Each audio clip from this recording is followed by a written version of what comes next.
Good morning, everybody. I don't know if you can hear me out there. Good morning, your wife's boyfriend, Marcus, Jasmine, Gil, Matt, Doug, Christina, Jafar, Faison, Chris, good morning. Turn this down here.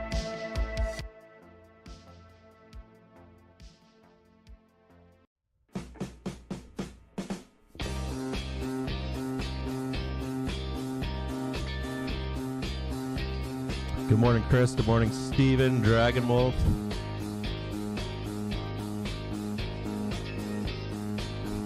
Chris, Dragon Wolf. Yeah, Binky, baby. Good to see you. And this is We Trust, Little Big Bear, Mary Garrison. Good to see you. Ryan, Poseidon, Mario, Inquisitor. I like that name, by the way. Hey, brother. Blind Nestar, good to see you as well. Good morning. Mouse, good morning. How's everybody doing out there? I'm running a little late. I've got one daughter with me. She's sticking around beside me here doing her morning work. Yeah, PPI is definitely hot this morning, without a doubt. Yeah, we're doing it this morning. We've got a good 18 minutes or so. Good morning, Mr. Brown. 5 Hercs, good morning. Dan, good to see you, brother. Mary. Yeah, the gross. We were talking about the groceries, right? About a week ago, we were talking about how I went out grocery shopping to a few different grocery stores. Mary just brought that up. I can't believe the inflation. We'll talk about that today too. If we get a minute here today, we'll talk about inflation. It's wild. I bought a house that I had a business plan for, and I wrote the business plan when we had some high inflation. It's insane right now. It's double, and that's with no pitfalls. It's so razor thing, and I can't pass that along. If I ever had to, I was talking to Joe Donut yesterday. I said, if I have to turn that house, if I don't keep it right, I want to keep it, but if I have to ever have to liquidate it, I'd be upside down. I mean, no way for me to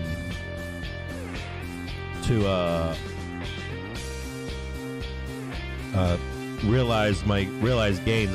It's bizarre. And then, of course, you've got taxes associated if you don't hold it for 2 years or whatever, and it's not a win-win. But it's definitely needs to hold type of situation. So we'll switch over right now. I haven't moved any of the support levels yet on this chart. It's not really transferring. We'll take a look down here. We know that the JPM collar is down here at 434.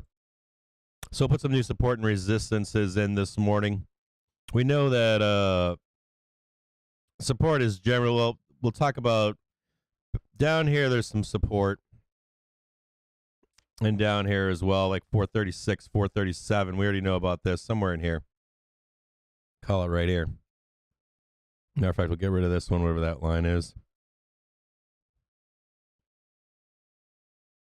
We'll turn this one into a yellow one. We know the collar's down here at 434. We'll look at this. We'll look at this. It's interesting too. This is the same line from yesterday. We ricocheted right off it this morning. We'll make this S1. We already know that R2 is up here at like 445 or so. That's some pretty big resistance. We talked about that yesterday at the end of the day. 445 should be some serious resistance. I would like to see us get up to 450 still. I'm still on the 450 train. You know, like whenever you're trying to hold a short or take a short position on the market, you know, you end up taking like the first one and the better one was here, right? So look at my cursor right here. You think this is it. In reality, it was up here. And I'm always looking for that kind of a, I don't know if S2's in here or not. We'll take a look. There's S2 down there. There should be some decent support down here. I think this can break, though, and we can come down here and hit this channel. We'll look at the economic calendar. We got some more stuff coming out today. And you can see, I mean, I've been showing you guys this for a couple weeks now, posting this on, R3 is somewhere up in here. R4 is somewhere, maybe slightly lower, but the JPM collar is down here. There's one thing to note this morning is that you can see, you know, as we come down, you're starting to see a coiling down here. my assumption is it's going to be a trade higher and not the trade lower. We might get a brief moment of weakness here where we do a technical touch down below. The concern here is, or the thing to be watching today is, if you're not in the Discord watching the options flow today, you need to, because today and tomorrow, I think we have expiries today and tomorrow, because we have Friday off for the holiday weekend. The key would be that as these puts that are in the money or deep in the money expire, the hope is that most of these puts are taken for profit at some time, even with all the doom and gloom that you'll hear today and tomorrow.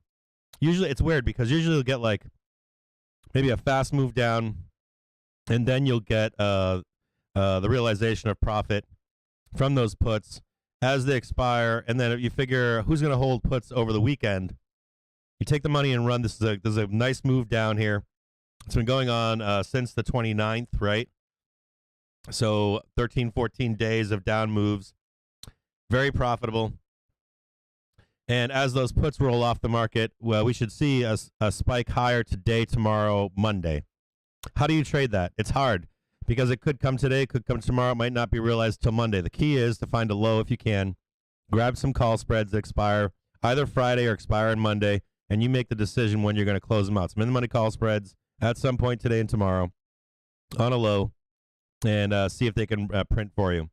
Now, with that being said, we have an implied move today, I think, of like 1.6, 1.7%. There should be some large moves here this morning, and you can kind of see why. Now, what I'm saying to you about Discord is you should keep your eyes on the options flow. If we don't see continued hedging and put buying today, that would give you the nod that we're going to go higher today. So be conscious of that. If you do see more puts being bought, or if you see futures being shorted, right, on a farther out contract, we should go lower. And my overall take on the market right now is still bearish. My take on the market is still bearish. I'm looking for a rejection or better positioning at 445, possibly 450 for the next leg down. And that it's further backed up by just by looking at the market breadth indicator. Forget all the news that you're hearing out there. Forget all the headline news that's out there right now. Just know that the market is rolling. It's rotating, but also rolling over at the same time. Even if you're a bull, just be aware of that. Do we know where the price is? No. Does it matter where the price lines up or winds up once we do liquidate? No. The only thing that matters is that you know where that moment is, and that you can safely take along at that time. And we're almost there. So when we get there, we're going to be throwing on some June spreads, right? That's going to come on to I'm going to post that live stream and post it on Captain's Trades. That'll be your first trade for this year, right? We're going to hopefully trade. If we can get them in this year, we'll get 10 trades in this year in relative safety for 100% print. Probably put them on for like 200 or 300% print, and we'll call them at like 100%, so we're not fucking with the market when we place those trades. But we're almost there. We're getting close, which is good. If you're a bull, be happy, right? You know that the market environment that we're in, that we're going to have to buy bottoms and we're going to have to sell tops. We're not getting to all-time highs. We know that. We know the regime. We know that everybody's thought process is that don't be expecting all-time highs early this year, first 3 quarters, let's say. And we know that if we do hit all-time highs at any point this year, it's going to roll hard, right? We're aware of that. We know that the noise that we find in social media and the news is not always accurate, but we also know that that the general consensus tends to work itself out. We can see it right here. We're still rolling over down here, right? Still rolling over, still looking for that green buy zone down here at 250. And when we've seen this, right? We remember we started talking about this when we were up here with follow my cursor right here. You remember right up here, we started following this when I said to you, you will start to see less breadth to the market, and we have come down, and we'll continue to go down until we have that quick moment, that quick burst down, and it'll be safe for us to buy some kind of a long and oversold type condition. So next we're going to look at the economic calendar for today. We already know what the PPI numbers are. They're hot, right? I posted that this morning on Twitter for you. You saw how hot they were with 10-year bond auction coming up at 9:30. And then I think we've got some oil stuff later on today too. I'm assuming that there's some that might not be in here. I'm not seeing the oil stuff, but I think that's in there at like 10:30. It's not, for some reason it's not in here. It's the 13th, right? I don't know why it's not on this economic calendar I haven't used in quite some time. And I think we also have some Fed speakers coming out today. I want to say at 12:30. I don't know. I'm looking at the wrong. Give me a second here. I'm gonna do a different economic calendar.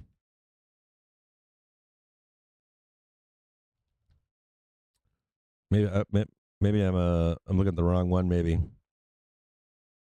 So we had CPI at 8:30, right? We've got wrong one. We look at PPI right here. This shows PPI. I'll find the times, but we've got another Fed speaker today at like 12:30. We've got some oil news at 10:30 this morning. So be careful if you're in oil trades. You might want to step away from those around 10:15 or so, and then get back into them around 11:45. One key thing though is we've got retail sales on Thursday. So whatever trades that you're making, just be conscious of retail sales. Retail sales can be very dangerous. A very dangerous trade as a bull. The market can flip. So let's say today we went up. Let's say we go up today. We snap higher, and then we're weak into tomorrow. So any kind of a trade that you're in today, consider closing them. I know I say buy some call spreads, or at least diamond hand them into Friday, or consider maybe even just waiting and seeing how today plays out, and maybe even just taking a call spread on weakness generated from retail sales tomorrow. Because this is the thing, like retail sales, this is going to show tomorrow. Mary was talking about she went grocery shopping, couldn't believe the price of goods. This will show if there's any impact right now on what you're spending your money on. Are you still spending money out there going to Disneyland and partying with your friends, or are you saying I'm gonna buy that cream cheese that's 3 times the price, or am I gonna buy the knockoff brand? Am I gonna stop spending money on steak and start buying spam? You know, I'm just using this as a soliloquy, but just so you have that idea of retail sales coming out tomorrow at 8:30 in the morning. Be conscious of that on the economic calendar. Spot Gamma report this morning. Futures have bounced back up to 442.0. Vol estimate for today comes in higher versus yesterday. So that move yesterday was nothing compared to today. 1.54% is the figure for today. There also remains a heavy negative gamma position, both SPY and Qs. I want to talk about that too. The Qs have remember we had that huge bounce last time in the Qs when we finally came back up. If you're able to time a bounce in the market coming up here, if it's this week, next week, whenever, if you don't want to trade the SPY, you could trade the Qs for even better gains. If you're going to follow me on that trade and you want to trade the Qs, that might even be a better trade than the SPY. Let's be aware of that as well because of the steep sell-offs and the steep spikes in the Qs. We talked about that yesterday, that you should be buying the Qs when they bottom out rather than value when they bottom out. And value in the Qs and SPY all go up together and down together generally when the market conditions move together in unison, right? Not in the rotation trade, but in the up and downs of the market, that you're going to still see better gains out of the Qs than you are in the value trade. Resistance holds at 4450, so not quite 450. So you might want to close longs if you pull one today, slightly below 445, not 450, right? Talked about that 450 up here. 445 here is the actual upper resistance, right? Yesterday's flow is quite interesting. We saw another 20K each of puts and calls added to the 445 and over 445,000 puts trading at the 440 strike, right? Yesterday, remember we were seeing right in here, we were watching the hero indicator showing call buyers. And I kept noting to you yesterday that someone was coming in and buying 440p yesterday, like big positions of 440p for yesterday's strike and Friday's strike in the market yesterday, which was completely against. Remember forming that bull flag yesterday, and I'm like, we shouldn't be. This bull flag is going to fail because someone's in there pushing the system, right? There's someone in there with his hand on the scale, rolling it over yesterday, and sure enough, that's what took place at the end of the day. Despite this very large volume, open interest at the 440 put line went down 3,000. Generally, you'd expect a large change in open interest when there is such large volume, and because this didn't happen, it's just either day trading or closing of large positions, right? That's this day trading thing that we've been doing, right? You're watching the market, the gamma and delta that's out there, and then you're watching day traders come in and basically manipulate the market to where they want it to be. This probably isn't high frequency trading firms. This is probably large banks doing this. Okay, here it could be fucking SoftBank for all we know. Here it may have been traded. Maybe everyone's figuring out that day trading is where everything is at. Maybe that's it. You got 4 minutes till the open. Here it may have been traded versus another fund instead of a dealer or a market maker. There you go. As if it was a large fund closing out versus a dealer, we'd likely see an open interest decline sharply. That's a key point, right? You'll start to see these puts get closed. Regardless, 440 SPY remains the main feature of the S&P 500 layout as seen below. We now face back-to-back expirations for the S&P and the Qs. We're in equal to or greater than 40% of total SPX SPY Qs gamma expires 20% per expiry. So 20% per expiry. It's a put-heavy gamma that is expiring, and in the short term, it's supportive of markets due to related Vanna China flows. Stated simply, puts are expiring, and the dealers can likely buy back some futures. So, as you see these puts being closed, right? Talked about JPM caller and people that follow the JPM caller. Those people, if they close, or day traders that are trading puts, closing for profit, you'll see dealers impact a pump higher. That's the pump that you're going to get is the dealers on your side against these banks. On this point, you've been watching short-dated implied IV. Below is the at-the-money SPY IV, which each point represents a different expiration. 10 days expiration in purple. Scaled up to 30 days in yellow. This is 30 days, right? And this is 10 days down here. You can see this move. There's all this purple concentration down here, right? All expiring. And when market worries set in, term structure shifts flat or backward dates. Purple is greater than yellow, right? As you can see, IV is elevated from earlier this month when the SPX tested 4,600. Then Brainerd's hawkish comments dropped stocks. We think, despite our notes again yesterday, that traders are not going to want to carry many short-dated puts over the next few days into the long weekend. Therefore, a very short-dated day of IV will likely come to play or for sale, plus the back-to-back expirations. This is a Vanna component, so the Vanna trade is possibly on. This gives us a bullish edge into tomorrow's monthly OPEX, and we think that this put interest removal takes away some of the market support for next week. So look at this key here, okay? So you've got a bullish edge heading into Friday, but then this put interest removal takes away some of the market support for next week. So you might see a Vanna rally today, tomorrow, possibly even into the open of Monday. It depends on where we wind up, right? If we hit 4,500 or 4,450 today or tomorrow, I'd probably take those spreads off before we get into the close of Friday or Monday, in case we are heading into next week. So be conscious of that. So maybe we get a relief rally today, tomorrow, and then we start heading back down again come Monday.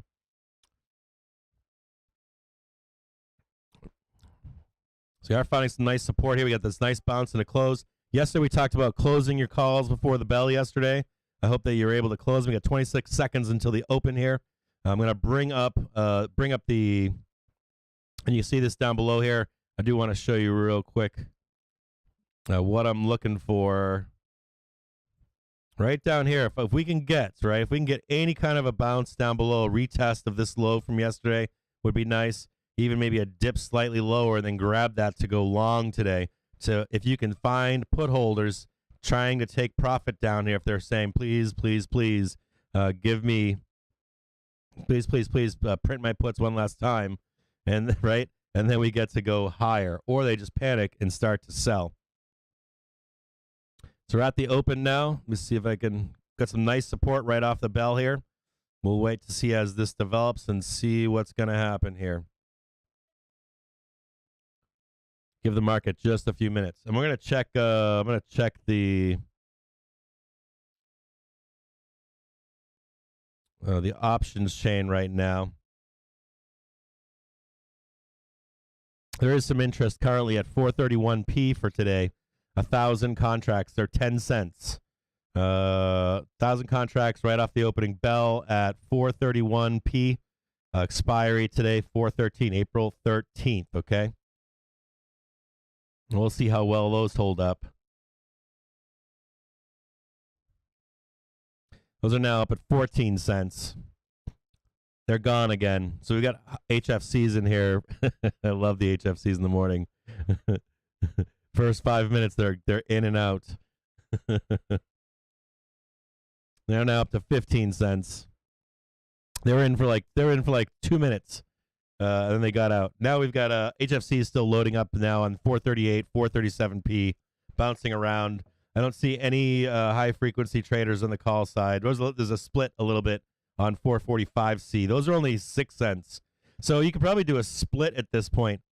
There's some dirt cheap calls and puts out there. You got 445Cs at 6 cents right now, 7 cents, right? And then you could grab some, maybe some puts on, let's call it 433 for 29 cents. Buy both sides and run them both. You'd have, on the call side, you wouldn't have to make much to beat out the put side. And then the put side, of course, you probably need to hold, diamond hand those. That's a pretty good trade for this morning as a straddle on the market. Buy both sides and find out which way we're headed.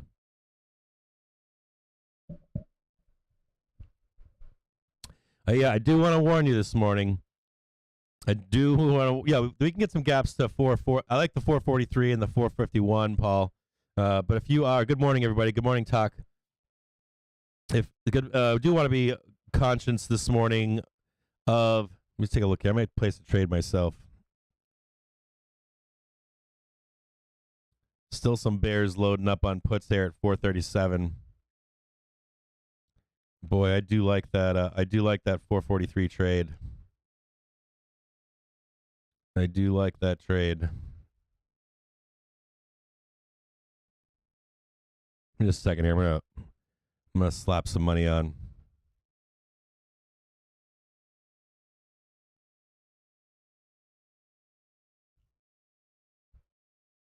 Just a second here. Just patience here for a minute. Let me see if I can, I'm going to reset this flow so we can see the bullish indicator, bearish indicator.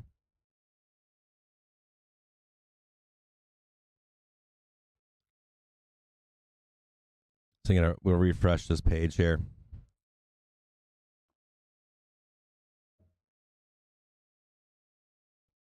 Just give me a second here. I'm waiting for a nice entry point. I'm going to buy some calls here.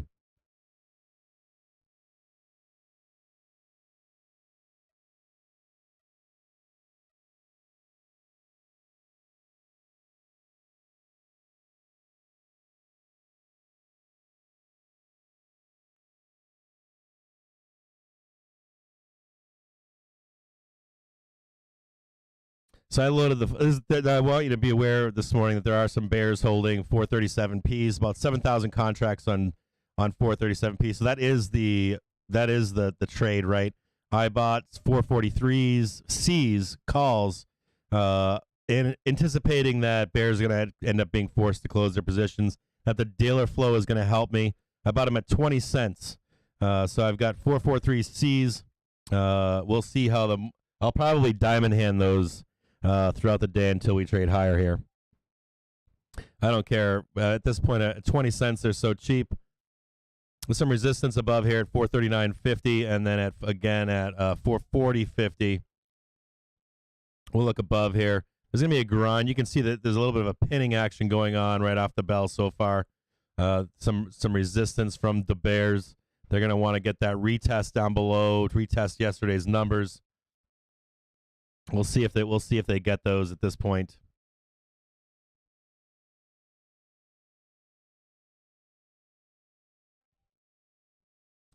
We'll see if we can break through these sellers here and move higher. We might get a rejection right here or here. You can see this 44.50, 43.9.50. You might get some rejection in a retest, but I do think that Vanna trade is on for today. I think that the realization of puts. I think bears have had their full. They've made a ton of money. Watching Apple calls come in right now. Tesla calls come in.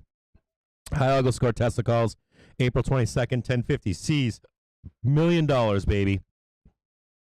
Apple calls April 14th, 167.5. April 14th for a couple $100,000. AMD calls and puts AMD is kind of weird. It's getting mixed messages on AMD right now. Those 443s are now up to 27 cents. So they are printing, baby. Print, print, print.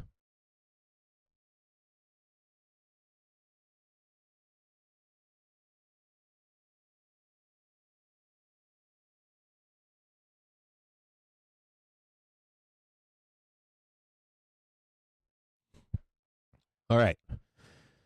So good morning, everybody. We'll take a look here.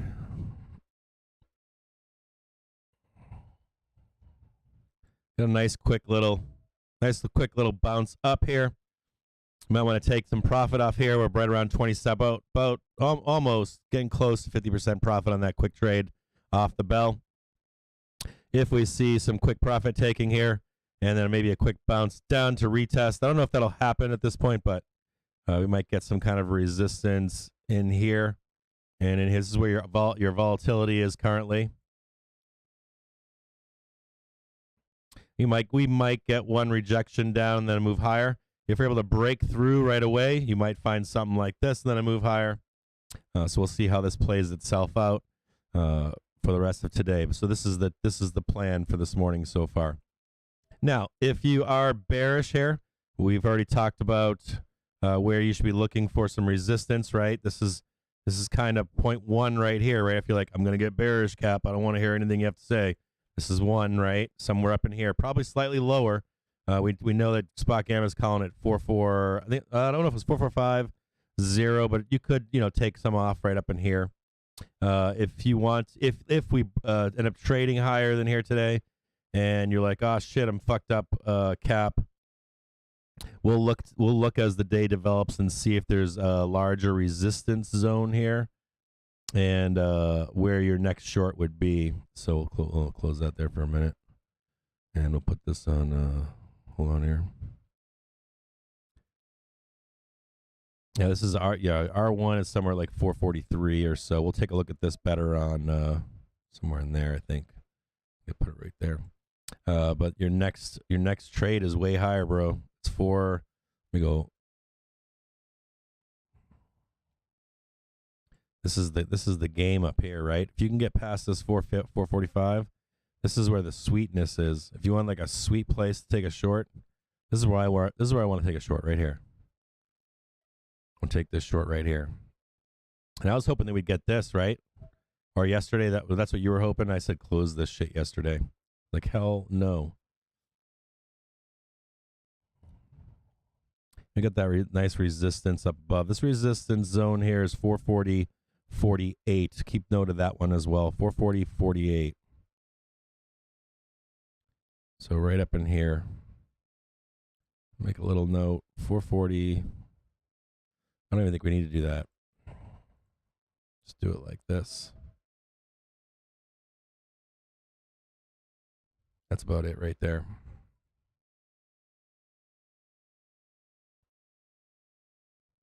Make it nice and small. Somewhere sneaky Pete in there. And there it is right there. 440.50. You'll see that little bit of resistance there. A little bit of resistance right in here.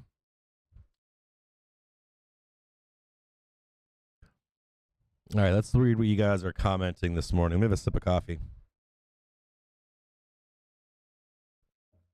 It's almost Friday, right? We got one more day left. Your wife's boyfriend saying AMD is going under 90 at some point this month. Have you accepted any more for Captain's trades? No, I haven't taken a look at it. I'll take a look at it this morning, though. I'll take a look over on at Captain's trades and get everybody rolled in. As a matter of fact, I'll do it right now. I think I can. See if I can. Let me see if I can do that right now. Just a second.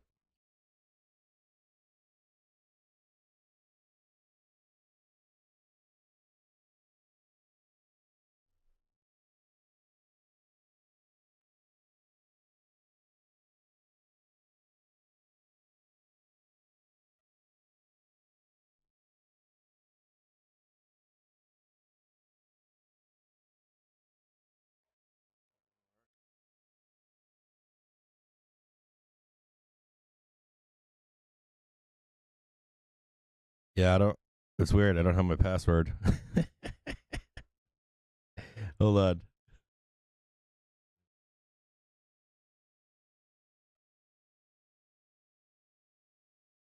God damn it.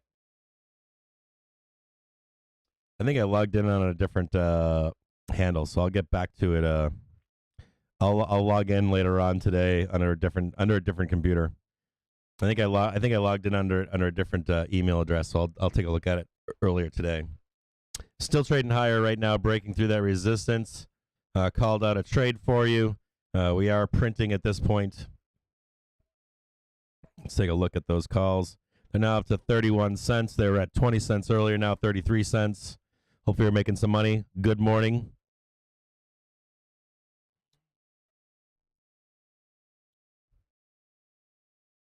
Yeah, I'll give you a simple explanation of a Vanna rally. I'll give you the basic. So if you ever hear people talking about Vanna rallies, basically it's just puts being closed, shorts being closed, plus puts being closed for profit, and then dealers no longer having to hedge those short positions. So when they no longer hedge those short positions, now that rally can be fueled two ways. It can be fueled by, you've got Vanna and Charm. You've got two ways that rally is fueled. You got the first piece of that puzzle, which is dealers that no longer have to cover shorts and puts, right? And so you've got that dealer effect on the market where we trade higher due to the closing of puts for profit. It's very simple, okay? The second part of that rally is the inclusion of bulls buying calls, or even bulls and bears buying calls, or traders, bulls and bears buying calls. Now, there's two fuels to that fire, right?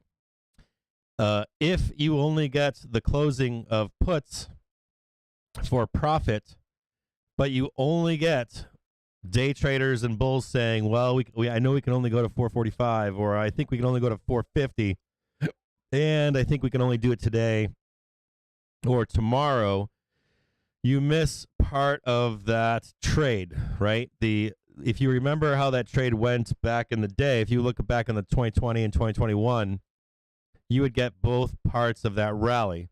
Now you would just see you would first see the first 3-4 huge days of a move higher, and then you would see lower volatility in a positive gamma environment, and then we would slowly grind higher until those calls were printed or realized. The first batch were realized for gains. We still need more call buyers to jump into the market. But anyway, my point being is that you'd see two aspects to that rally. You'd see the initial push higher, and then you'd see positive gamma. And the key behind that trade, when you get both parts to it, is that investors and traders are positive in their outlook. So you might say, well, you know what, Cap, I think we're going to all-time highs again, right? And so I feel comfortable right here buying. Let's say today you bought SPY 460s or 470s or 480s that are dated 1 through 2, 3 months out because you're not trading in fear, investing in fear. Right now, everybody's trading and investing in a fear-laced environment. So you're not getting the two parts to that trade. And furthermore, once that trade is over right now, once we get the 2-3 day rally, you're not seeing much of an extension of it.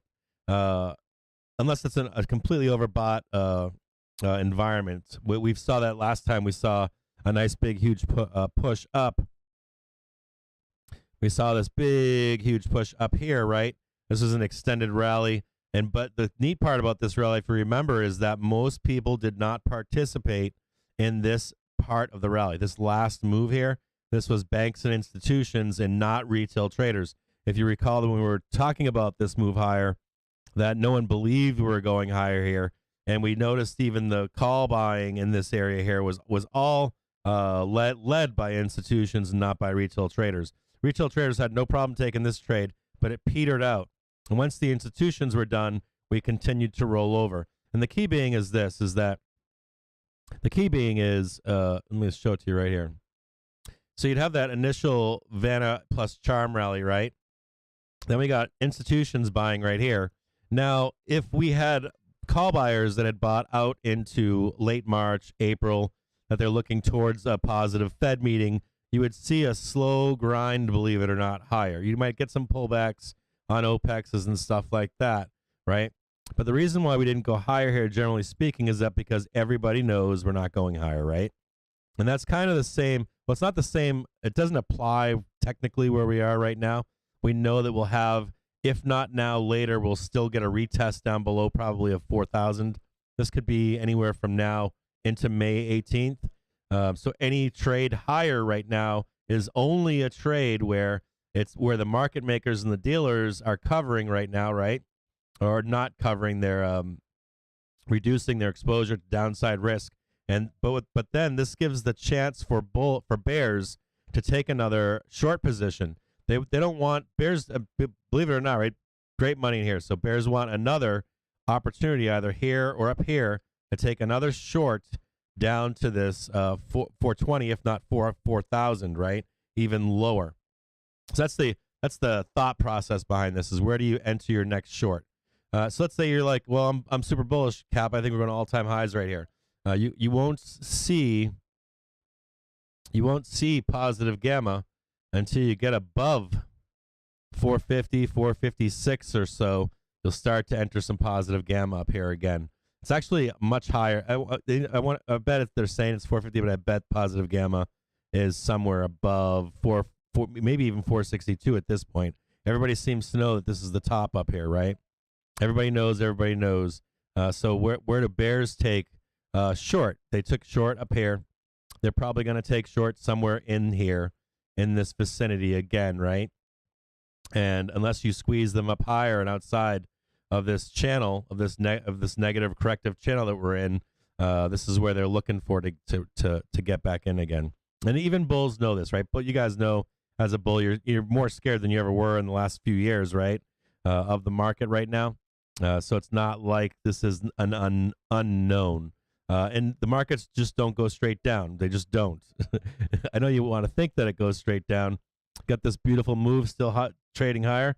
Now still up to 37 cents on those 443Cs. Great trade. Probably going to close these out here quite soon. Just be conscious of that. If you're in that trade, we are coming up to a resistance point right up in here. So you can see that resistance up above. Somewhere right in there, there's a little bit of resistance. Just be conscious of this resistance. And if you wanted to take this trade even higher, you're going to look for what? Do we beat this? Right? And then you take this next move up, and you just staircase it up and above until we begin to roll over at some point, either here or up in here. It's a really good trade. We called it. Yay, baby. We called it. Another good day of trading. Another good day of trading. It's right in here.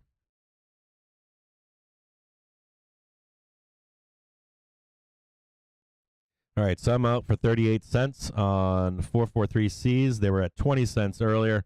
90% beautiful trade right there, right off the bell. 9.49, first trade of the day, 90% profit.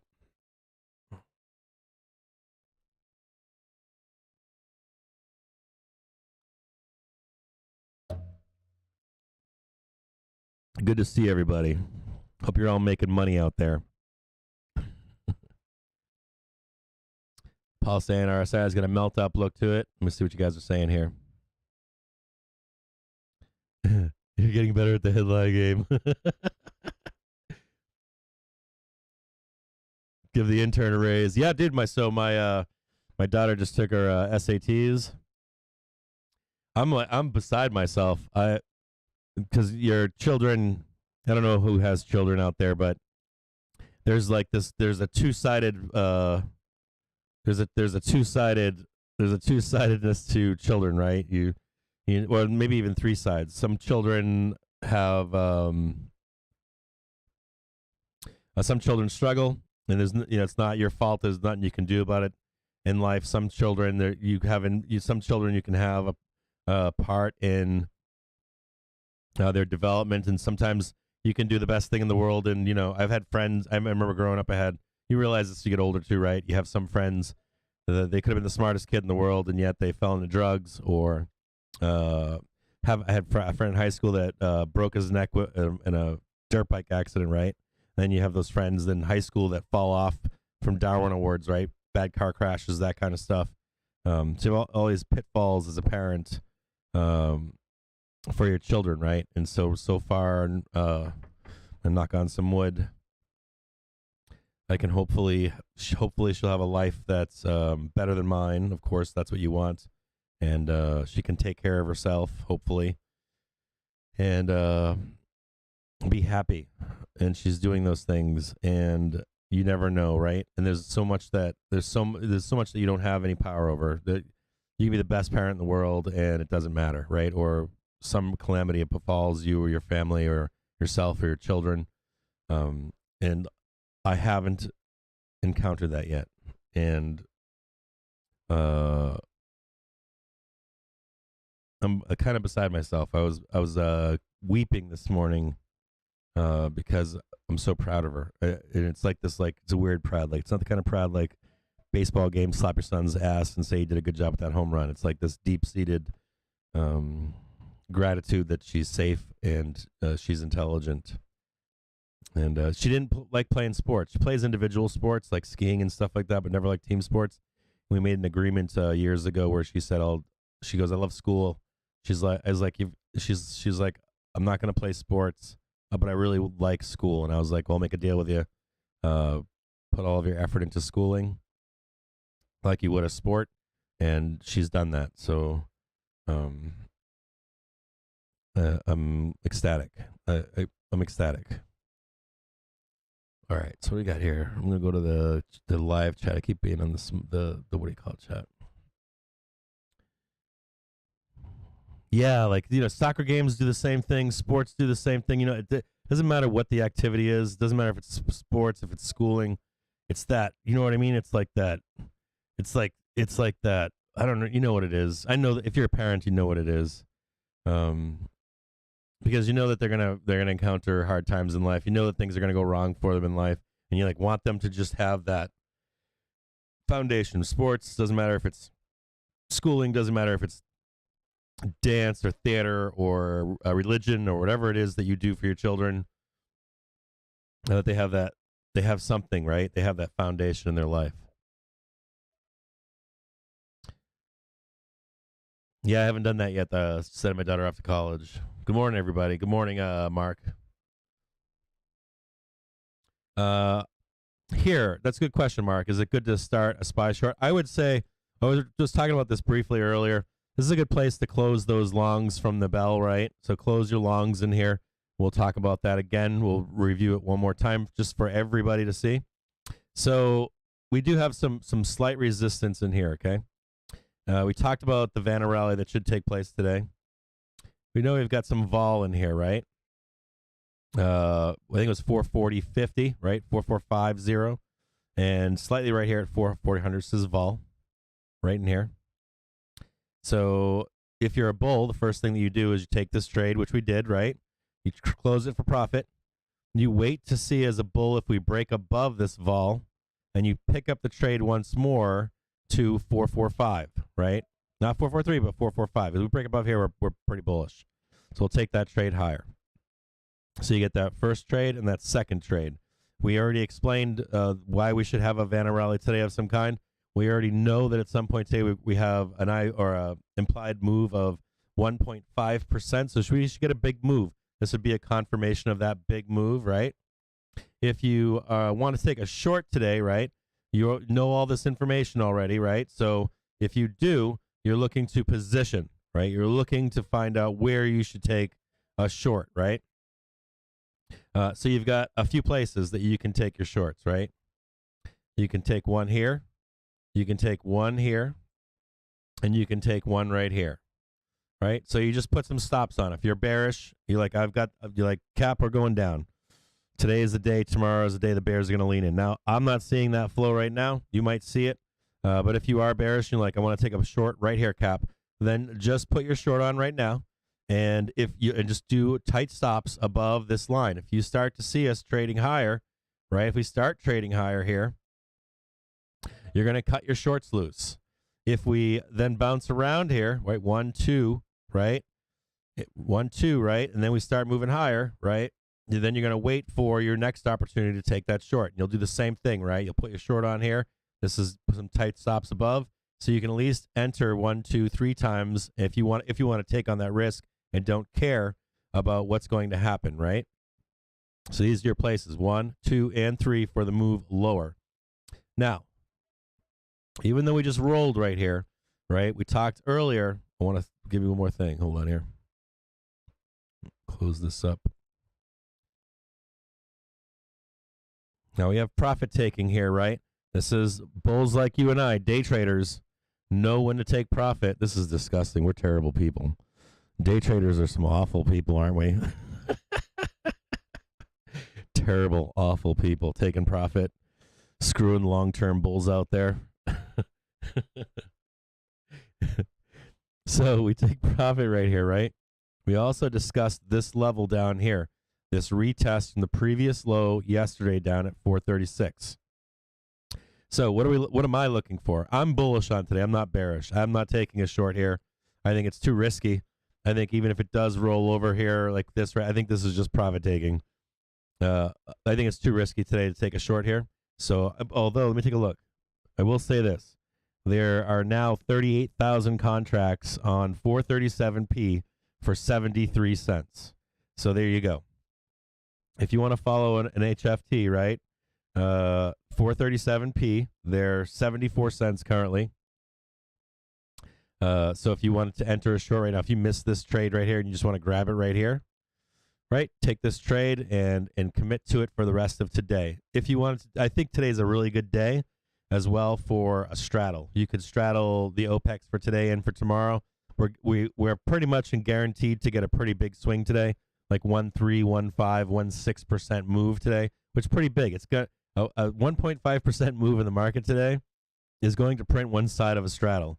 If you diamond hand that shit for probably half the day, you're going to get an answer if we go higher or if we go lower.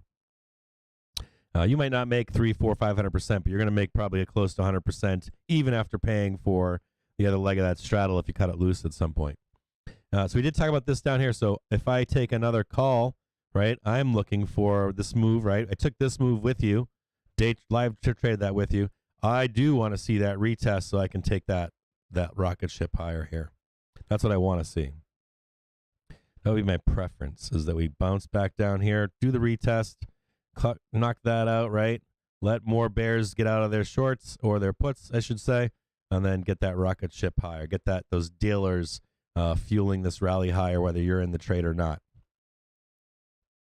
So we'll watch this right now and see if we come back down, and we'll look to see if we find some support for another trade higher. We're so evil. Us day traders are terrible, right? This is why investors hate us. Yeah, it is a retest of that trend line for the move higher, definitely.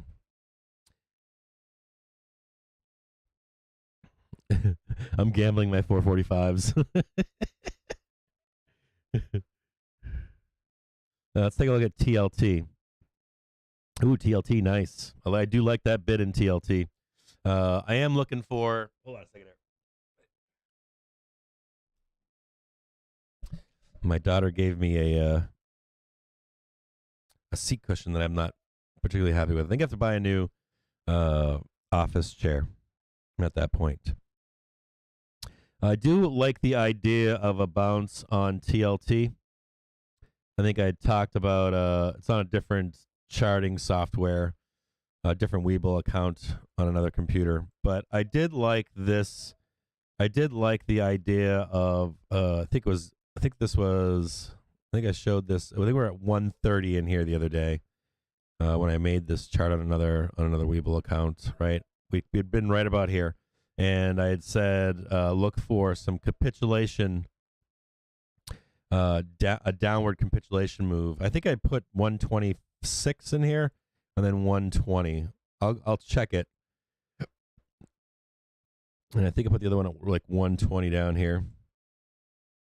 And let's look back as to why I made that. This is the reason. So just looking back on 2019, you can see this push higher rejection, right? Push higher rejection. And then we finally came up and above and had this whole move here for 2019, and then into 2020, right? This 2021, big move up in 2020. And I just historically like this, the idea that there's support in here. Now, do I think that TLT can continue down lower? I do. But I think that this zone here, right, this area of support is going to take a lot of selling to get through. So we're down here now. Like, we're down here. So there's going to be some supportive, believe it or not, money down here, right? You can see where the banks picked this trade up, right? Some distribution over here, right? And we know that the banks picked the trade in somewhere in here. And so right down in here, this 120 level, slightly higher. I think we're at 123.58 right now. I think even if you look back over here, whatever that level is, it's probably pretty close to, let me close that out. Right in here. That's 120.90. So regardless, we had a bounce down here at 122.56. It's pretty fucking close. You could probably, you'd have to pay attention to go find out. I'm not sure if TLT has a dividend or not, or if it closes to cash only. But just find out if there's a dividend when it's paid. If it's paid in the next quarter, what the date of the announcement to be expected, whatever expected it to be. And I don't think it's a bad idea to grab a call spread that's in the money that maybe pays 100% between now and maybe the week before that, if there's a next dividend date on. I think we're close. Yeah, I think even if we trade lower, even if we swing down and swing up, even if we do this kind of a nonsense right here, I think you're going to still get some opportunities in here to print a call spread in here. I think call spreads are warranted now to an extent where we are. And I think the first time I even posted this was what? This is like a few weeks ago or 2 weeks ago or something. I was saying to you to look for a swoop down, move higher, some kind of a recovery down in here. I posted on Twitter something with like 2 arrows on it. It looks ready to some extent. My only concern with this move right here is that the S&P 500 is rolling over right now. So I'm wondering if this coincides with a rollover of the S&P 500. So I've been paying attention to TLT the past week or two, I believe. I've been eyeballing it because the TLT bulls are getting fucking wrecked right now. And there are a lot of calls on TLT right now. I think we called this one out yesterday, somewhere down here. So we're at 122.81. We're already up a buck or so, close to $1. So we'll see if we start to get that turn. If we see any weakness, see this 121.95. If you see any weakness down here, call spread down here, somewhere down in this zone, I think is a reasonable idea. I think there's worse trades out there than that trade. Or I'm not showing you what I'm doing over here, but like any kind of a trade down here, any kind of a buying opportunity down here close to that 120. Dude, even if it goes down to 120 itself, you're going to see buyers. So I think that's a pretty decent trade.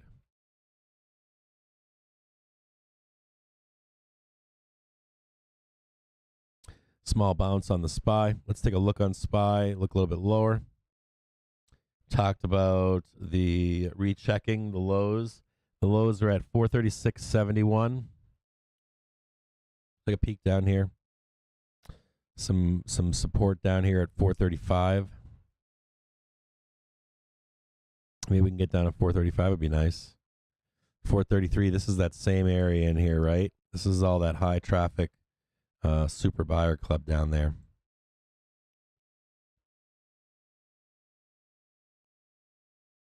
Kind of supportive here. I'm always itchy to get back in. I'm like, man, I should have bought that, huh? I didn't. I'm over here showing you guys. I should have bought that bounce.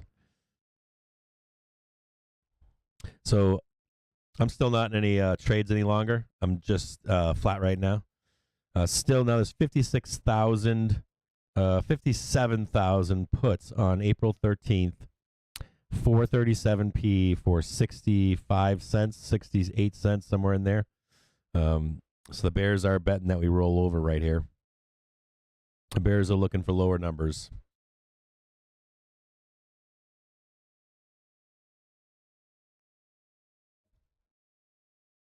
I'm just kind of hanging out here. I'm going to be looking for a bounce down. I want to see that.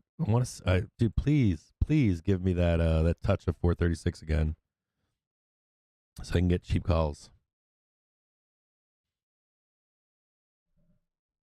So the paid dividends on April 1st, that sucks. Oh no, that doesn't suck. Yeah, it should be every quarter. So should be. So the next one shouldn't be for 3 months. So you could probably buy some calls 3 months out.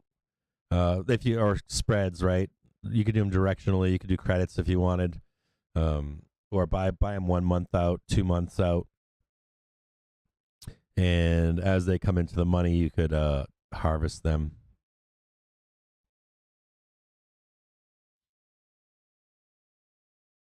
Yeah. So Herms is asking me, do you ever do longer dated contracts? So we've discussed this past couple weeks here. We'll discuss it this morning. As Herms is asking that question. So right now, we'll talk about the regime, the market regime right now. So we'll look at something real quick. Let's look at, let me close all this out here. Let me clean this up. Good question. So we'll take a look back here. We're going to take a look back in time. It's a very good question. So, when so we've got this is September 2020, but we could go all the way back to March 2020. So, what worked the past 2 years or so?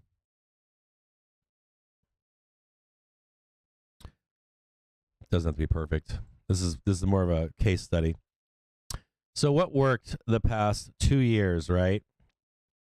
There was two factors the last 2 years, and that was that the market went up, right? It really didn't matter where you bought. You could buy a month out, you buy 3 months out, and you pretty much got a print. And especially if you knew when to buy. If you see this market breadth indicator, you get the best returns if you hit these, right? But you really didn't even need a breadth indicator. You just knew that pretty much the third week of the month, the OPEC state, you could buy a bottom, and it would continue to go up. And this worked out very well. And the market was generally speaking going up, right? So you had a consistent going up, right? Now, a couple things have changed since that time. A couple things started changing back in late 2021, and there's two things. The first thing is, let me close this up. Hold on here. There's a couple things that have taken place. You used to be able to. The first problem is that let's say we were heading up, right? You used to be able to buy like a call that was a month out, 3 months out, and it would generally speaking follow this this move. Same thing works for the downward side, right? When we're going down, you'd have that same kind of a thing. You know, this like nice smooth trading, right? Well, the environment that we're in right now doesn't really work with this. What's happening right now is because of the trader's environment, you're not putting enough time on your longs, your 1 to 3 month trades, and we're getting is these really nasty moves. These are day traders, high frequency trading firms, and they're just destroying any intrinsic value in calls by the time you get here. You could have bought down here, and then you find out that you're way down here, and your time didn't actually pay you anything in those long calls. So this is what's called, we're in, first off, a very highly volatile environment, right? We're not in a positive gamma environment. You can see over here we're not, right? You can see that we're not going up any longer consistently, right? And because we're often in negative environments, we've got that violent moves going on. So can you place trades that are 1 to 3 months out safely? And the answer is yes and no. The answer is that the true answer is this: is right now, don't be expecting, as a macro view, just don't be expecting all-time highs. There it is right there. There's your all-time highs. Don't expect it. And the other thing to expect is that the market for a time could be 1 month, could be 6 months or 9 months. For a time, you're going to get lower lows, right? We got this line here. And I don't think it's off the table to go down to 360 or 250, believe it or not. I don't think it's out of question that we just trade sideways from here. So you've got this defined range even right here. Right here, right? Now the difference is back here you could have bought some calls and just fucking held them, and you come back and check on them and you get paid. Now you can't do that here because of the regime that we're in. So due to that, what you have to do is you have to find where the actual bottoms are, and you can only hold for that time period. That would be like you say, okay, Cap, we had a market liquidation event, right? So I bought some call spreads, and I bought let's say let me get rid of this. So let's say right here, you're like, okay, Cap, we had a liquidation event. It's at 44383. So I bought some call spreads for 452, right? 448s and 4 to 452 call spreads, right? And they print 100% cap. So what you would do here is you would take profit the moment that you realized it. And until we have the next event, you're not going to enter any more trades. And you're going to wait for the next one here, and you're going to wait for the next one here, and you're going to wait for the next one here, and you're going to wait for the next one here. And you're going to manage your trades, your investments, whether you're buying the Qs, you're buying Apple or Tesla, whatever it is that you're buying. You're waiting for market moments of weakness to buy, right? Weakness, buy, and you have to actively manage these trades now, and you have to close them. You can't stay in them. You can't just buy fucking Apple and check on it in 2 years. You just can't. You can't do it until this regime ends right here. Okay? Now, you could buy some value stock in here. You could trade into value, but the truth is that your value trade is more than likely going to it's going to go up and down with the market moves. It's going to move with the market, and it might be slightly up like this. But you're not going to beat inflation. Sorry, you're not. The value trade, you're not going to beat it. You're probably going to be left at the end of this where you don't have the money to buy the Qs when we eventually do start heading up, right? Where you're higher in your investments, right? So what you have to do to survive in this market right now, in the regime that we're in my view, and because the moves are even more violent in the Qs, it produces even better money. So you'd follow the S&P 500 for market capitulation, but then buy the Qs at these dips, even if the Qs roll fully over, and you're gonna make this money over the next 6 months to a year, and then when the market is done with this regime, you'll have profited enough so that when we start to get positive again in the market, that you're then ready to buy Apple or Tesla or whatever tech company is going to make that huge move higher, and you weren't stuck for a year in fucking value trades. So you went in, let's say you went in a value trade with $100, and over the course of the next year or two, you've got your fingers up your butt, and you maybe you made 120 or 200. Meanwhile, the active investors and traders are actively making all this money, so now they're stuck with 500 or 1,000. So you've actually beaten the process that's taking place in the market. Now, the key I'm trying to say to you is, or the key about this description is that. It was easy to make these trades with just a trend line. You could snap a trend line. You knew that if you came down here and tested the 50, that you could take a trade here. You can't just use that any longer. So the point I'm trying to make is that if you use some kind of a breadth indicator, when we have large capitulation moments, you just have to manage a trade. The only difference that you're doing now is you're defining how long you're owning it. You're not saying, I bought Apple here, and I'm gonna tell you something else, and I should say this. The reason you can't buy Apple at all of these dips and hold Apple is because there's a fair chance of tech eventually rolling straight over on a major rollover, like down here. Okay? So if you get this major rollover in tech and you've been buying these dips and holding, you're going to be more fucked than if you just bought value. So the regime right now for you as an investor is, I don't care what you buy, as long as they're participating in these market-wide sell-offs and the market-wide rips, right? Make sure your stock is doing that. You know, some stocks don't participate when we go up.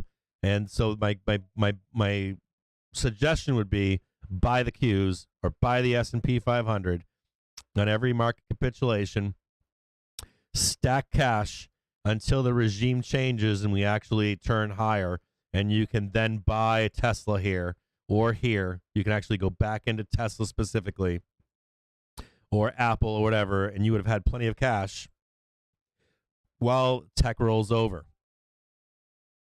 So you can re-enter that trade having made the same kind of Tesla or Apple money or Amazon money, and not fallen into the value trap and not been averaging down all the way to wherever Tesla winds up or Apple winds up or Amazon.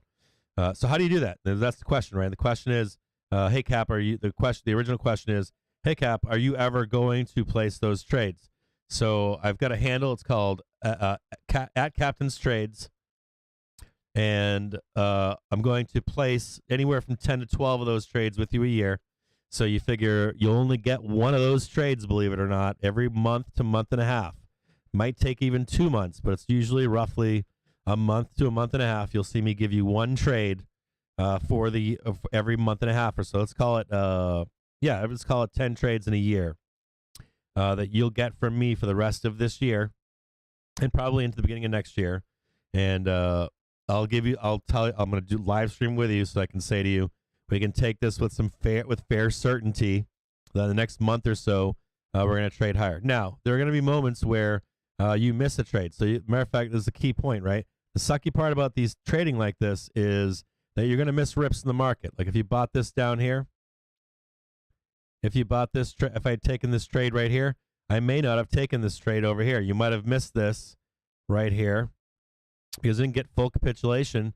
And you might say, hey, Cap, you missed this entire move higher, right? But the key is, in the environment that we're in where we can roll the market over, we can trade sideways, we can have a market crash. There are all these risks in the market right now that you really, truly need to be consistent 100% of the time. Your moneymaker, your bread and butter. You have to have some rules in stone saying, if we meet these conditions, I'm going to take this trade all in or heavy in or 10% of my account in or whatever your risk profile is, so that you can continue to make huge gains, and beat value stocks and beat the market rolling over and beat the event what we think is an eventual correction, right, of at least the big indexes, a correction of tech. And the funny part is, it doesn't even matter in this regime if we're taking these trades, if we trade to all-time highs, because we will have signals and the market will still capitulate all the way over there. So even in these moments we were heading straight up, you still see market liquidation moments in here. So the price doesn't matter and the direction doesn't matter. What matters is that we're safest right now in here buying these liquidation moments in the market.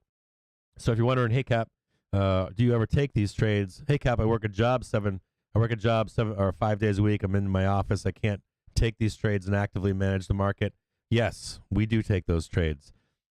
Furthermore, what I'll do is, what I'll add to this trade? I'll add a bear trade. If you're a bear out there and you want, I'll place 10 bear trades with you over the course of the year as well. How about that? So if we get a moment where I can guarantee that a bear trade is going to print, I'll place that trade live with you, and we'll do both sides of the trade.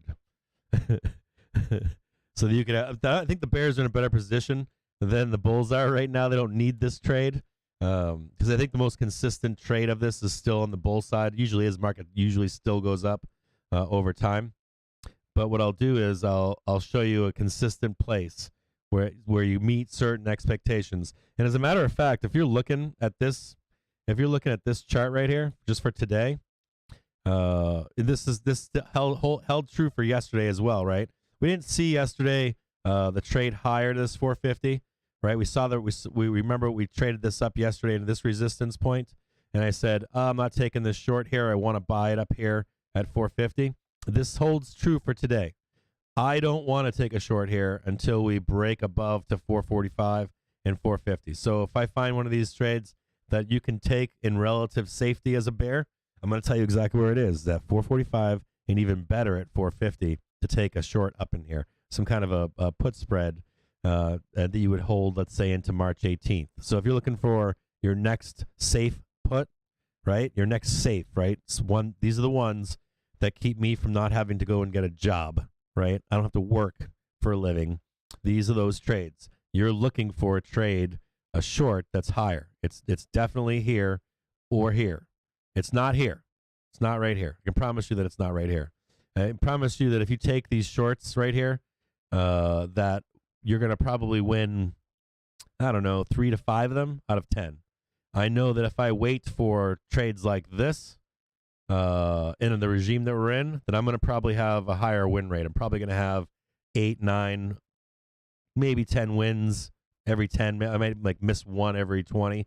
But it's going to be a much higher win rate, right? Your win rate over 10, over 100 trades.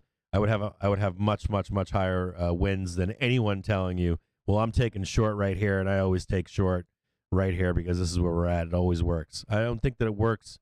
There's other factors why it shouldn't work today right here. We've got some market conditions why it shouldn't work. We've got OPEX why it shouldn't work. We've got this whole move that's come down why it shouldn't work. And I'm not saying we don't trade down from here. I'm saying that the current conditions right now are showing that there's a lot of risk taking a short currently where we are today. There's a lot of risk in here. And if you're looking at bears, bears are going to want better positioning, even if it's briefly up at 445, 450 to max gain the next leg down. So anyways, with all that stuff said and whatever, the point that I'm trying to make to you is yes, you can take trades with me that last. I can't put a time on how long they last right now because of how the market conditions are. What we can do is you'll get a notification from me. You'll get a text, or not a text. You'll get a tweet that says, we're close. We're almost there. I'm going to show you what I'm thinking about buying and when I'll be live streaming that trade. And then you'll be able to come watch me. I'll put the brokerage up that I'm trading it on, so that you can see me live trade it, and then you can watch me manage the trade. And I think we said it was $1,000 that we'll start the trading with $1,000. Now for me, I said I was gonna. This for me, it's a challenge, so I'm gonna go 100% in every trade. So whatever I make each trade, I'm gonna go all in on 10 times. To show you that you can be a successful trader, to show you how to manage a trade so they're winning trades, right?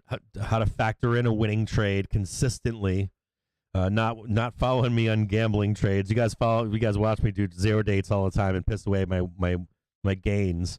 But I want to show you how to actually make consistent money so you can piss your money away gambling at the casino, not have to worry about